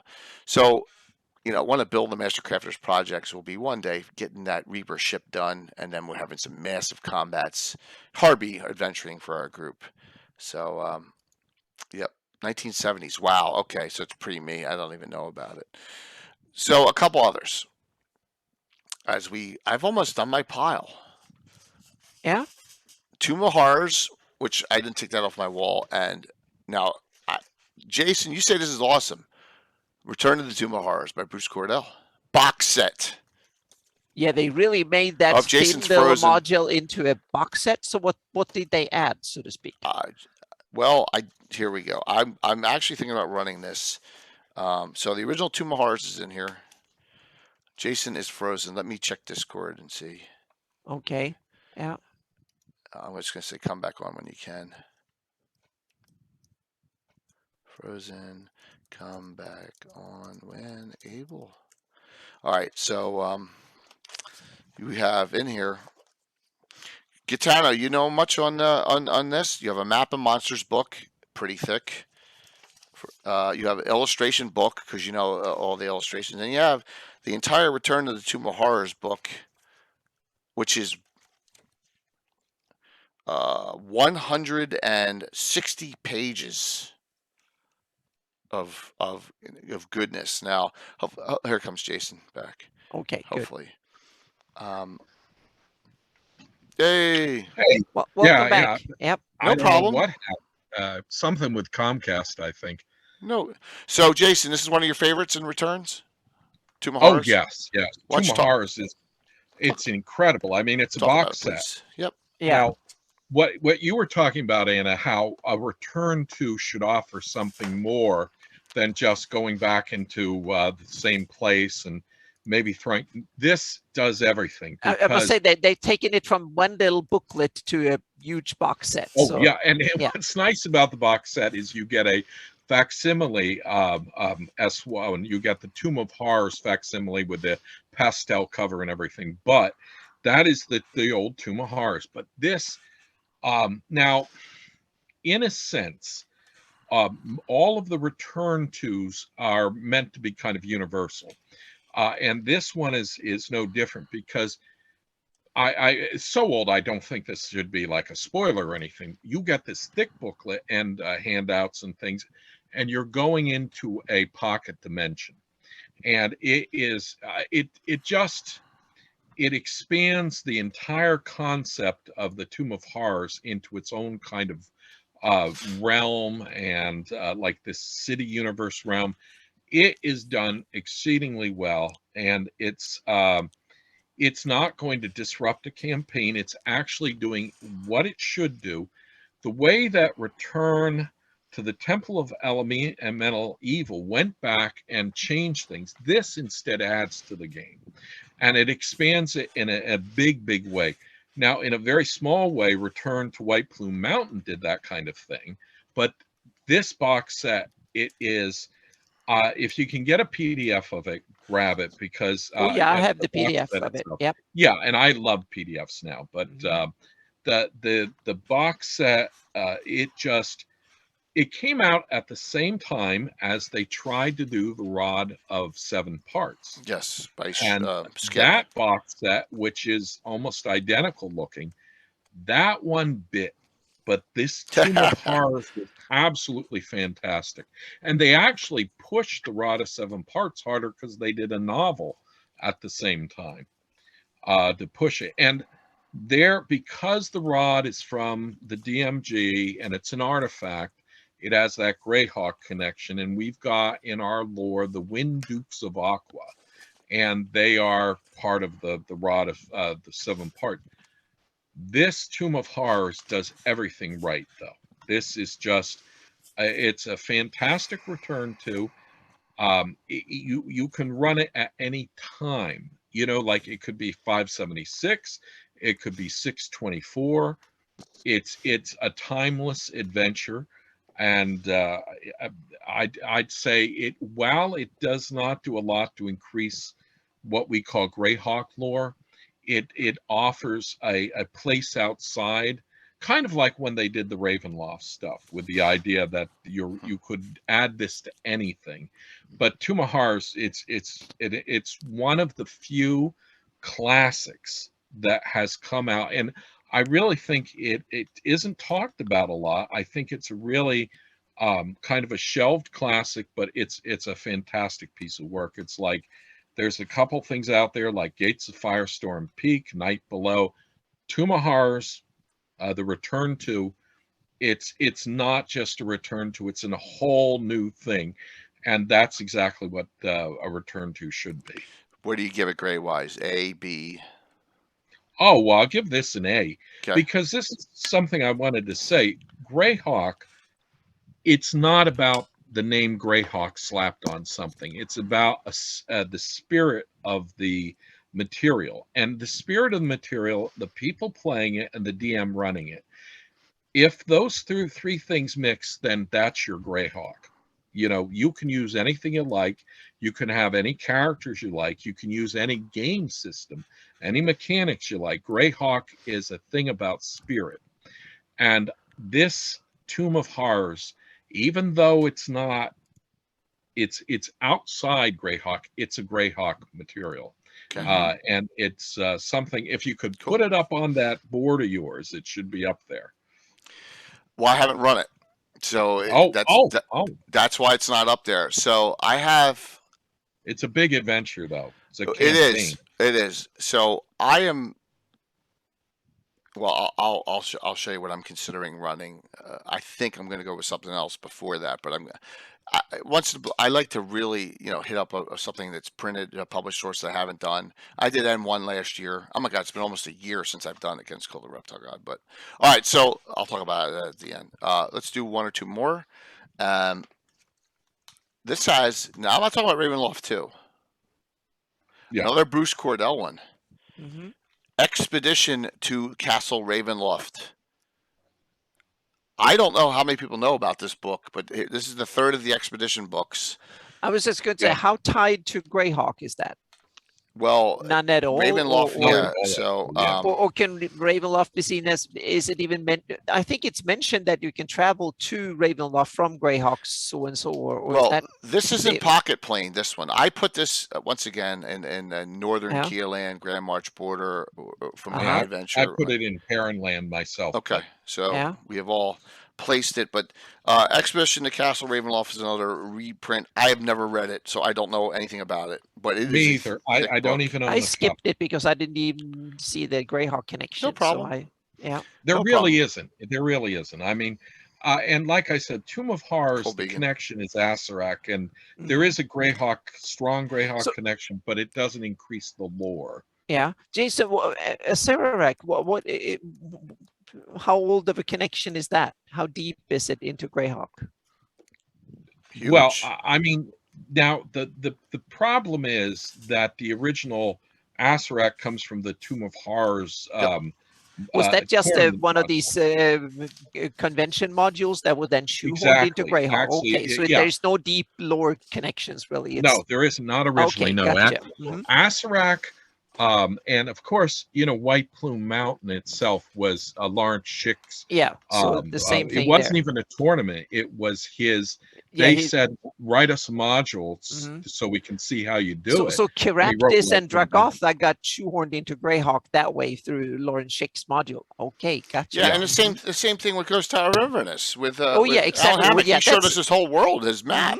And Lost Tomacan. It was not Greyhawk. Mm-hmm. Tim ran it for his grandmother. Tomb of Horrors. That's funny.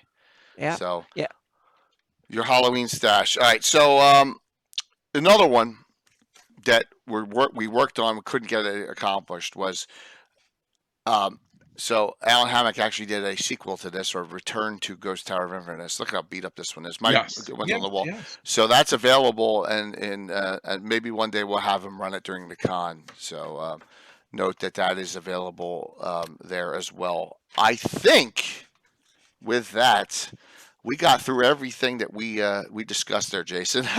Yeah, but you said you did you find something, another Yeah, return? well, I found it with a little help here, and I think I'm considering running this.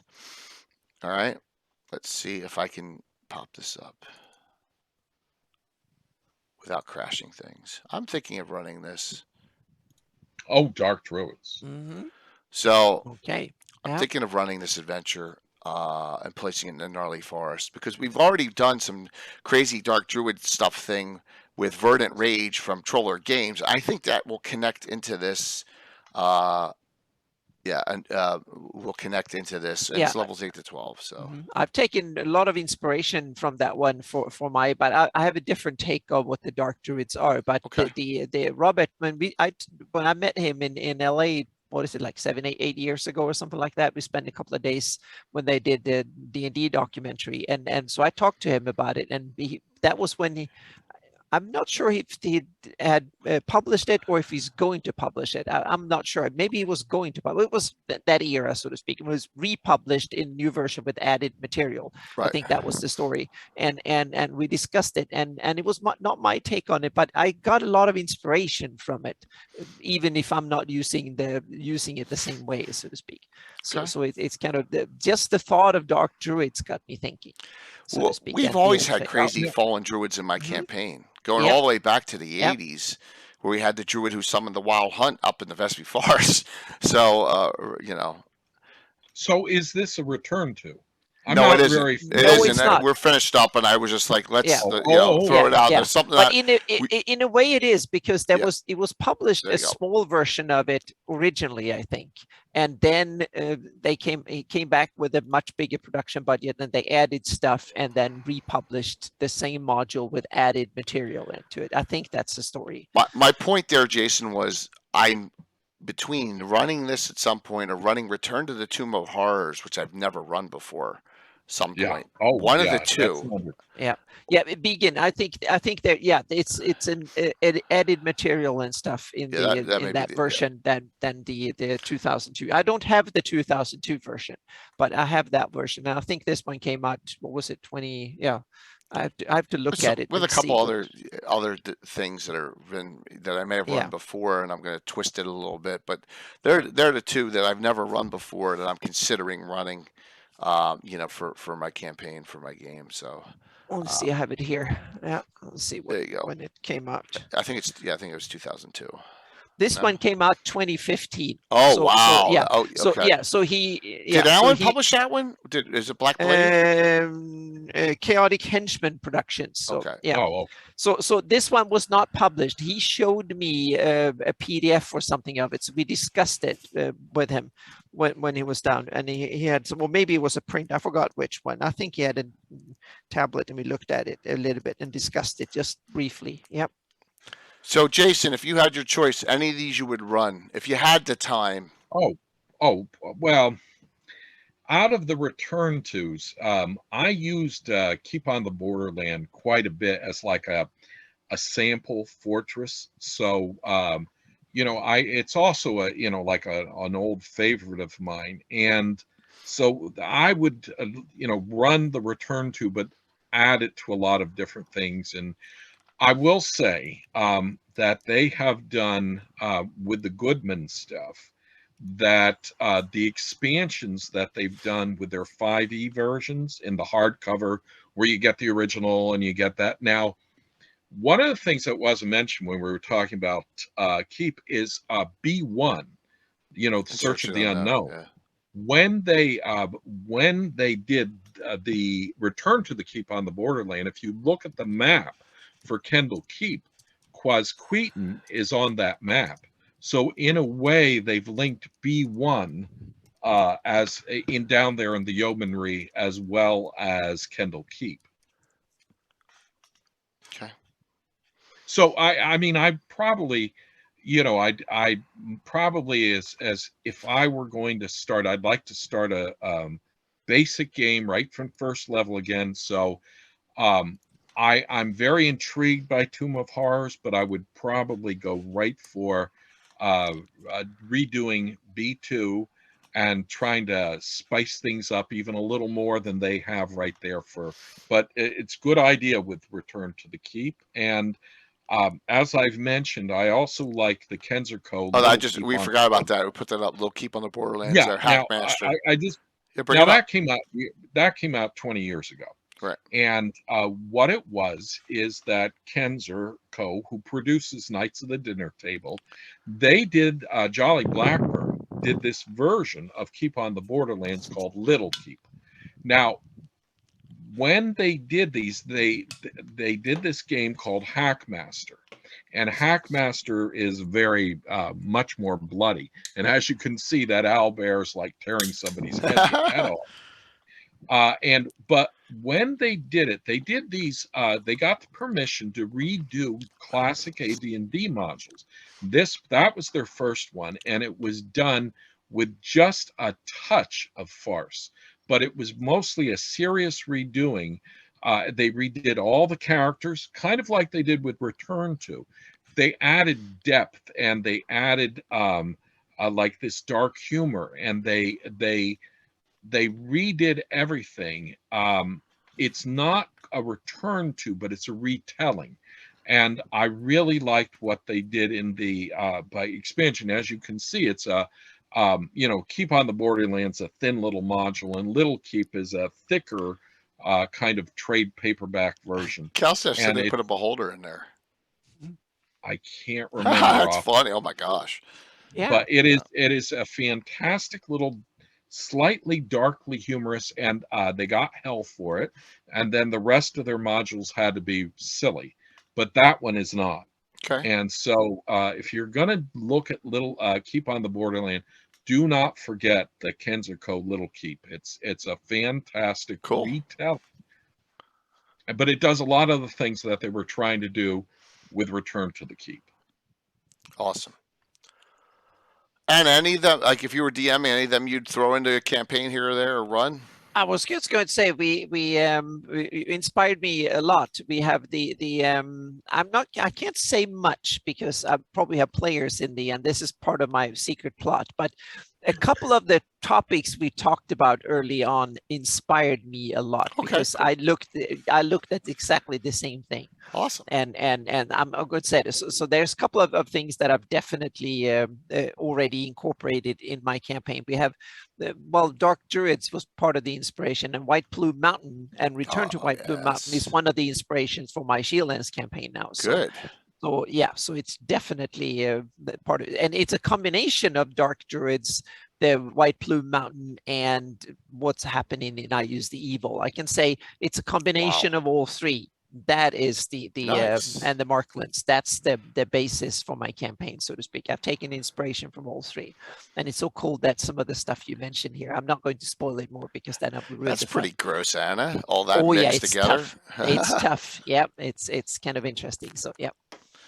So hopefully you all got a little inspiration out of this. I wanted to, and I wasn't completely negative. I was only negative on one. I got way more inspiration than I thought, and it's so cool because you brought up something, and now I need to Google El Raya Key so I can know more what that is. So yeah, no problem. We talked Jim. about it a few times. So yeah, my players want me to get on the players short session. Go for it, Jim. Good to see. So just wanted to go over some stuff we really haven't talked about that much, and just to show you what's out there and what's available beyond the base original 1E modules, and show that there was a lot of, after the 25th anniversary came out, someone thought, well, we did 3 of them, it's a good idea to do more and more and more, and it just maybe got a little out of hand. And original content is always, I love it. You had one in the scroller too that we haven't talked about. You need to mention Joe Block's Journey to Temple of Element, Journey to Hamlet. Here, let me. I think that was. I haven't read it yet, but I think it's a great. I think it's a great initiative, and I think he did a good job. I'm sure he did a good job with it. Well, it's a free download on his site, everyone. Yep, exactly. It's a free download from the site. So, yep. All right, so let me. Go ahead, Jason. And look at that cover. I mean, like you said, you went with the classic, and this is also. I wouldn't call this yellow. It's an orangish kind of to me. Yeah, it's a true kind of in homage to the whole series, so to speak. So, and the back, the layout, and he took the picture from the Hamlet module that is original. I love that illustration. It's really cool. Now, since we're talking return tos with Joe's. On the back, he talks about, if you see on the front, it says 1 of 3. And if you on the back, it talks about T5. So so he's going to make a T5 too? Well, there's a teaser there at the very top. Yeah. Right here. Beneath the right temple. under. I think he made that already. Isn't T5 done already beneath the temple on the label? Is it? I'm not sure. Yeah, I'm almost positive it's made. Yeah. Yeah. Okay. Yeah. I'm almost positive. Now, Jay, have you read through this yet? Just bits. Okay, because same. I've read through it and I was very impressed because, like when we were talking about the Castle Greyhawk, one of the things to mention is, we were saying a lot of people have done them. Now, Joe's done one called Castle of the Mad Archmage, and one of the things that Joe excels at is this is a AD&D module. This is done in that format. Exactly. It's done, but it's done with the feel of it. Yeah, and same font, same style, everything. Yep. Both Carlos and Joe Block are really good at that. And Mad Archmage, let me just say, if you're looking for a non-silly Castle Greyhawk that runs like an old adventure like the G or D series kind of stuff, or that's it. That's great for you. Now, this T0, which is free, it is a sweet little adventure, and Jay, it starts in Narwhal. I saw that. Yeah, and one of the things is now Goodman has come out with a massive 8-pound slipcase retelling for 5e of T1 to 4. Yeah, and you just got that, didn't you? They've done the same thing. You know, if you can see here, this is book 2. There's, 2 of these books. Oh my gosh. And anyway, they have done the same thing as Joe, and they've done a prequel. Their prequel, you're coming down for Verbabank to Hamlet. And with Joe's, he's trying to follow what they were saying in the original. You're coming down from Narwhal, through the gnarly forest to get to. Now, one of the very nice things, though, about that Goodman Games, they detail Nulb. You get a map, you get, so way better than, way better. Yeah, from the original, there was this evil town called Nulb. And you were just told about it. There was no map. There was very little detail. One of the nice things about the Goodman is you get Nulb. But Joe's T0 is well, the Goodman thing is like 2 pages, and Joe's is a full module. So this is really, this is the T0 is an AD&D adventure. And look, so he's over. Here's the map too. Yeah, you see the little map, and there's the little numbers of your travel.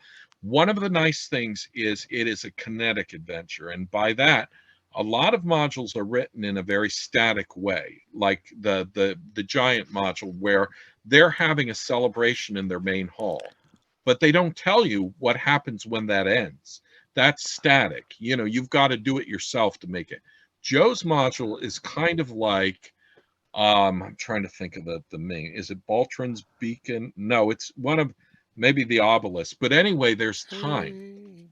As you proceed from Narwhal, time is passing and events are happening, and you get, as you choose to go in different directions, he has different random encounter by the direction you choose. So it's a sandbox, but it's also timed, and then you end up in Hamlet. It's a nice little well-designed adventure. Okay. This map just solved the mystery. Which mystery? Yes. Look at Narwhal. That could be easily mistaken for a W.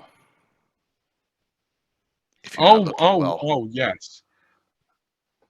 It looks like a That's why he put Warwell in. He thought it was a W on that Yeah, map. Warwell. Yeah. Oh, that's true. Okay. Yeah, Gotcha. because look, if you circle around that, it looks like a W. Yeah, because the hex is in the background. Yes, so Gary actually thought it was a W, and that's why it is in the Gordon novels Warwell and not Orwell. Wow, it's crazy. It's described as Warwell in. Yes, it's that's Warwell in that. So I'll update that in the index. Yes, that's exactly what happened there. He looked wrong on the map. All right, so cool. So there you go. This is free, and Joe Block is great with a lot of free stuff. You always thought that was a V and not an Varwell. Yeah, it's So look, I don't look at the Darlene map anymore because of the Anna's map. So yeah, I was like, wow, that's exactly what happened. Yeah. Very, very cool. So great one though on that one, Jason, to finish it up. So hopefully you enjoyed this, and we're gonna do some shout outs now. But wow, that was good. We got a lot of depth out on that discussion on these, and maybe give you, like you said, give you some inspiration on some things or some ideas for your campaign, or just some general knowledge that now you know where to pull things from for storylines. Because a lot of these returns have in depth, like especially against the Giants. Oh. Whole geoff area is all detailed for you. And like I said, that expedition to the ruins of Greyhawk is a Greyhawk City primer. If you want to find out the basics, look at that, and then you can look at the box set. But that is a primer for the city of Greyhawk, as well as a Castle Greyhawk adventure. Yep. Lots of great things with some of the ones we discussed. And if you have any questions, you can always just ask any of us, or some of we have specialists in chat. Like Gaetano is a Tomb of Horror specialist. He's got a campaign there, and so there's certain people who have their niches, which is fantastic with the community. All right, so Jason, what's been going on with you, man? Well, I've been working on regular different projects. One of my big ones, of course, is I'm reading the Gord novels and commenting on them, so that like I'll stop and I'll talk about stuff. And we are just finishing up the third book, Sea of Death, and we've done the first two, Saga of Old City and Artifact of Evil. And it's over 100 hours worth of material that you can either listen to there or download, listen later. It's audio. And we're going to do different stuff in the future to make text versions available. But right now it's all audio. And I'm going to finish. There's 4 more books to read. I do it 6 days a week on Cannon Fire, 6 p.m. to 7 p.m. Eastern Standard Time. And you can come. You can comment. You could actually get on the recordings if you like to, but you can comment in the chat, and I'll read off what your comments are. We'll add it. That's one of the big projects. Now, I just finished up my pass-through on doing maps for all 723 cities, towns, and villages that are referenced in that I've referenced from various sources about Greyhawk. So I found 723, and I have added as many as I could so far, but about 600 maps. These are slapdash, cheap and dirty, from a generator program that is free, and it's open so that you can use it for anything. It's called Whataboo, and they're very handy, very nice. I think the quality is much better than Fata Vistas, if you remember how bad those were, and also the Sargent era. Like Jay, I've seen you show that Narwhal map from the Sargent era. I think these maps are much, much better than that, but they're all just generated stuff that'll give you an idea. But if you're looking for a city and you got no idea, or a town or a village, you can pop on Cannon Fire. And they're all listed. It's listed alphabetically, and you can look for anything you want there. Now, there's a big city project on Cannon Fire that shows much better maps, but we don't have any of the number that have been done. So those are the 2 big projects that I've been working on. And I've just recently started up again my Blackmoor Land of a Thousand Witches, Cool. which is going to be a Gazette tier I'm working on. Mostly I develop it slowly by finding NPCs. There's 1,000 witches to do, so a lot of NPCs to do. And that, again, Canon Fire forums, get on there. You can just see it as it develops. Thank you very much, Jason, for coming on tonight, too. You know, I knew this would you'd be a nice resource for this discussion. I really appreciate it, as Mike is unavailable tonight, and this was a good one. Definitely get some of the blood flowing on some of these. So my pleasure. Mike is missed, though. You know, he's the reason I got back into Greyhawk in 2011 is because of Mike's blog and everything. Oh, we're so glad that you did, because all the cool projects you're working on and that reading the Gordon novels is fantastic. Yep.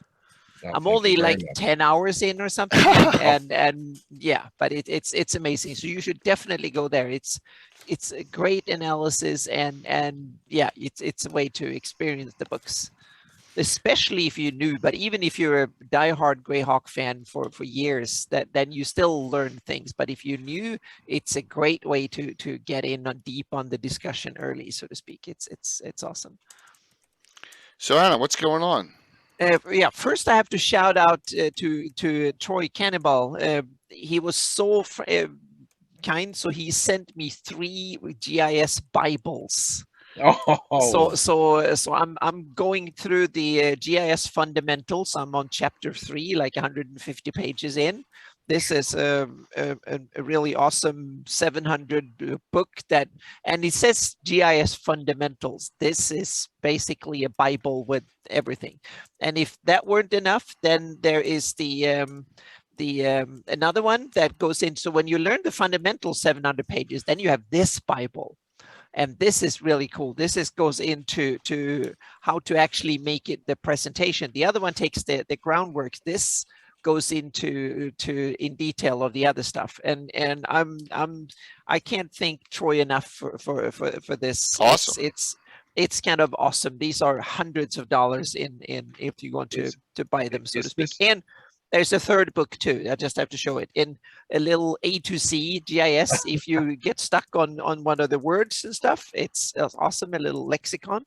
So I'm very happy camper now with this. So I'm going to read through. And on Friday there will be a mapping live stream when I will tackle the new edition of the Flannies, the updates. So there will be some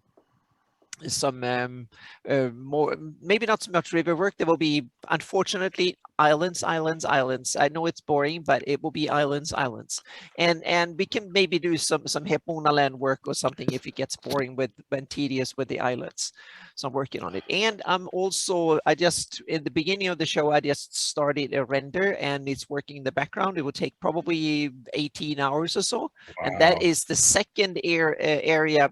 You looked at my seminar, you saw things from the first 250 square miles of Southern Shieldlands. This is another 250 square miles being rendered.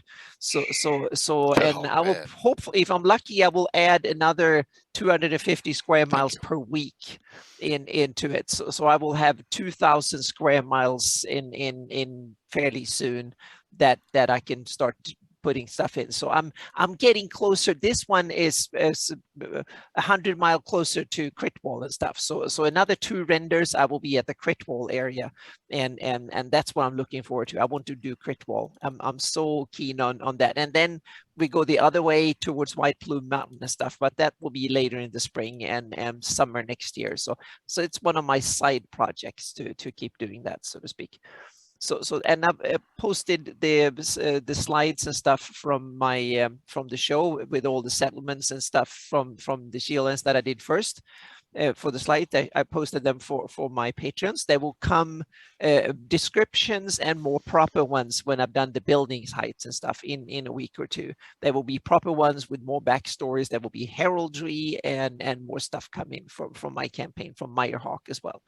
So, and then there will be a little bit more presentation on the map and atlas updates for the 2021 version, so to speak. I will kind of list some of the the stuff I will do. And there will be updates on the Flanese map, because the major work right now is to upgrade the Flanese map so it's a lot of Photoshop this month. Lots and lots of Photoshop. Which is not a bad thing. Lots and lots of Photoshop. And note that a week from Friday, and I linked it already, but let me flip over here. Then we have the. I already got something else up here. Let me see if I can do this. There we go. All right, let me go down to this one. So a week from Friday, fantasy mapping show. Settlements. Myself, Anna Meyer, and Alyssa Faden. I'm just along for the ride on these, just producing for the most part. So there we will talk about settlement maps and how you can approach it. A little bit about city design. I'm sure Alyssa Faden can go deep down into all the rabbit holes in the world when it comes to settlement maps, because she's really an expert. I'm starting to get my chops in this too, so I will have a few now when I work for on my Shieldlands map and stuff. I've done probably about 15 or between 15 and 20 settlements now, and that I've done the overview map in my porta potty scale. I have to trademark that porta potty scale, 5 feet per pixel. So awesome. So it's and I've done a couple of them in more detail too. So it's part of the development, and so it will be part technical, and I'm sure we will also be part kind of city design, because I think both aspects are really important for role-playing game campaign. First, think about how your cities are organized, what they look like and stuff, and then how to draw them. Awesome. Yep. So what's going on with me the rest of the week? Yeah. Tomorrow night, I did not. I'm using the map. I'm not taking Altamira down yet. Shakedown at the Grand Melee of Altamira. While the Grand Melee is going on, guess what? There's an adventure going on at the same time that I'm running. That is cool. Yes. So, and I have some pictures. And here's a picture of the last. This is the last round of combat going on. All the final 8 are in here. All the individuals are around, and the town is going. Things are going on. Well, the Bounty Hunters Guild has received a tip that something underhanded may take place on Mask in the downtown area. And they will be drawing from the Huntsman, which is a group of mostly bounty hunters from the Bounty Hunters Guild. Those characters will be in the adventure. Here's a little blow up of the arena, the fight that it's going on. But outside of it, I wonder how all these individuals are sitting outside the main entrance gate, right? So we'll see. Maybe that's a red herring for me, but I just wanted to utilize this area a little more, and plus I just was burnt out, so I've come up. This is a one-shotter, so this is a one-night adventure.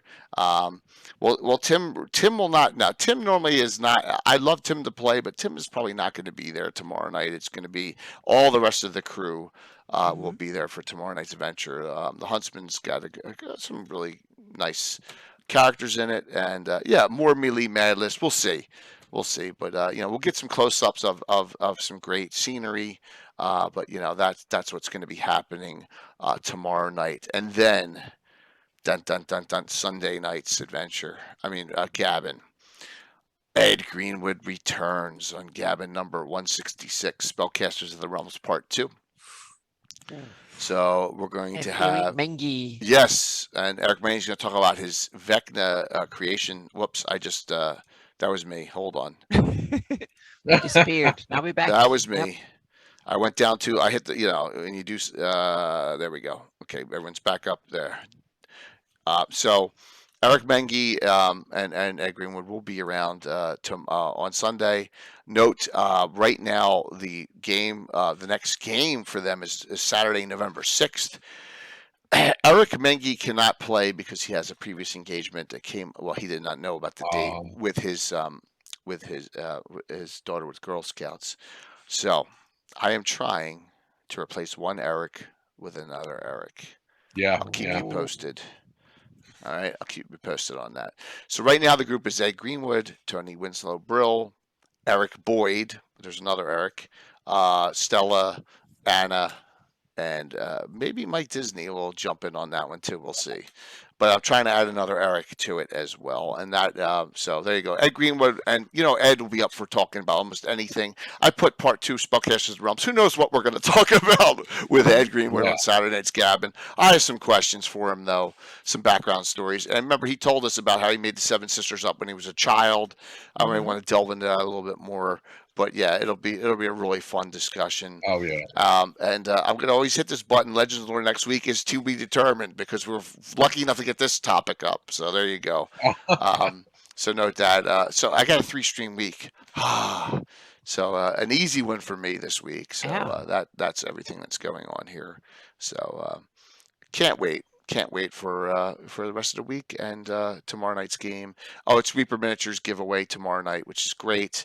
Always giving away some nice some miniatures from them, and plus, everything got mailed out. So every winning item that I have got mailed out. The signed copies of Fantastic Adventure Troller Games, I gave the addresses. Greyhawk Mike, you won one of those. That's going direct once Matt Golden signs them. I have only one thing left, and that is someone that I don't have an address for. Oh, go for it. No, I was talking about that hasn't been mailed. So go ahead. Okay. Yeah, I have one thing that I forgot to tell that's going on, and that is this book is coming out. It's press and this is another return.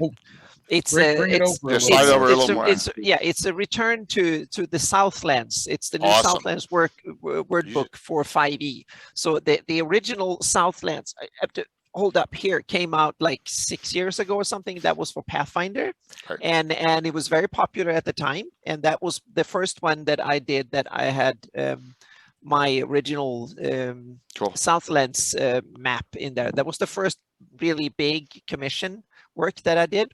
And then we decided 2 years ago, I started working on the 5e conversion. And there's a new version, an updated version of this map that is it's actually twice the size because it's it has prints on both sides, so it's half the continent on each side. So it's a 24 by 36, and there's also split up into. Hang on a second here. There's fantastic. tons. So here is one. So there's like 40 or 20 or something pages of maps and stuff. Yeah, there's Anna maps all over this. Every chapter has one of my maps in it. So it's kind of, I'm proud of this. This one came yesterday, so it's kind of cool. What's the release date? It was kickstarted like 6-8 months ago. So I think it's very soon available in the store as well. So Kickstarters are getting the books right now. So yep. Mm-hmm. That is fantastic. Yep. Good to see, Anna. And one last thing. So I know we talked about this on John's show. Please, dead serious about the community was fantastic during GrowdCon. I really appreciate it. Keep it going. And without the audiences on Twitch, we don't have anything. So we had a very, very healthy crowd tonight participating. Please do that with me. Do it with John's Blue Box and all the other streams that you like. Please, like I said, even if you can't be on, turn your computer on and lurk. I'm telling you, numbers help. The numbers, Twitch, that's all they look at. That's all they can care about. Keep it rolling here, and we're going to get to where we all need to get, and things are going to keep on moving in a positive direction. And I really appreciate that. So let's do the giveaway here, and then we're going to. I think we're going to raid into Guild Superior because he's running Ghost of Saltmarsh. So last call. I'll give you 10 seconds. Exclamation point drawing if you haven't for this $25 gift certificate to CSL Entertainment. Well, you will buy if you don't have Horror in the Holes, correct? There you go.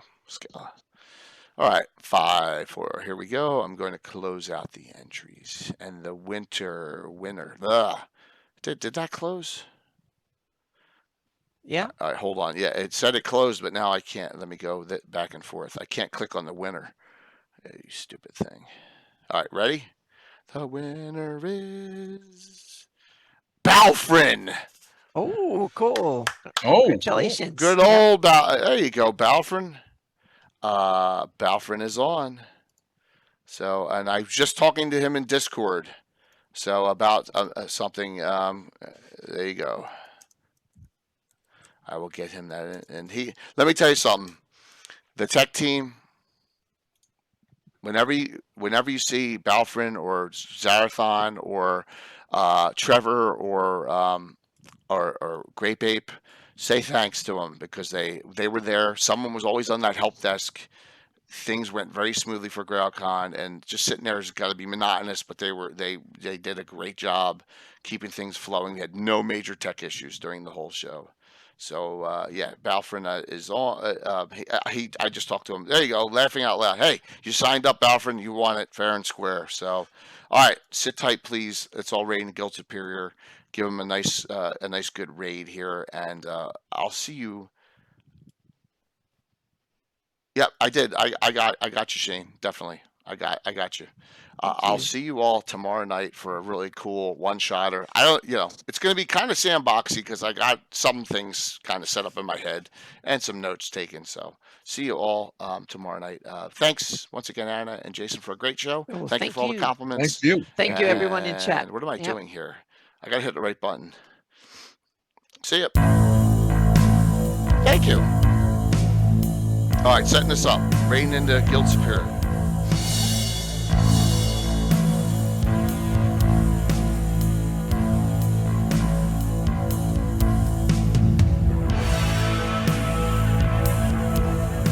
Jay versus Buttons. Yeah, Jay wins about half the time, XL. 5, 4, 3, 2, 1. See you tomorrow night. Thank you.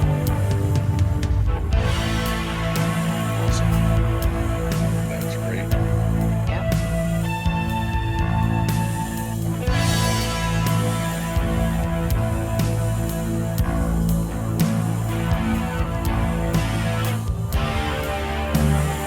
Let's turn this up a little bit. This.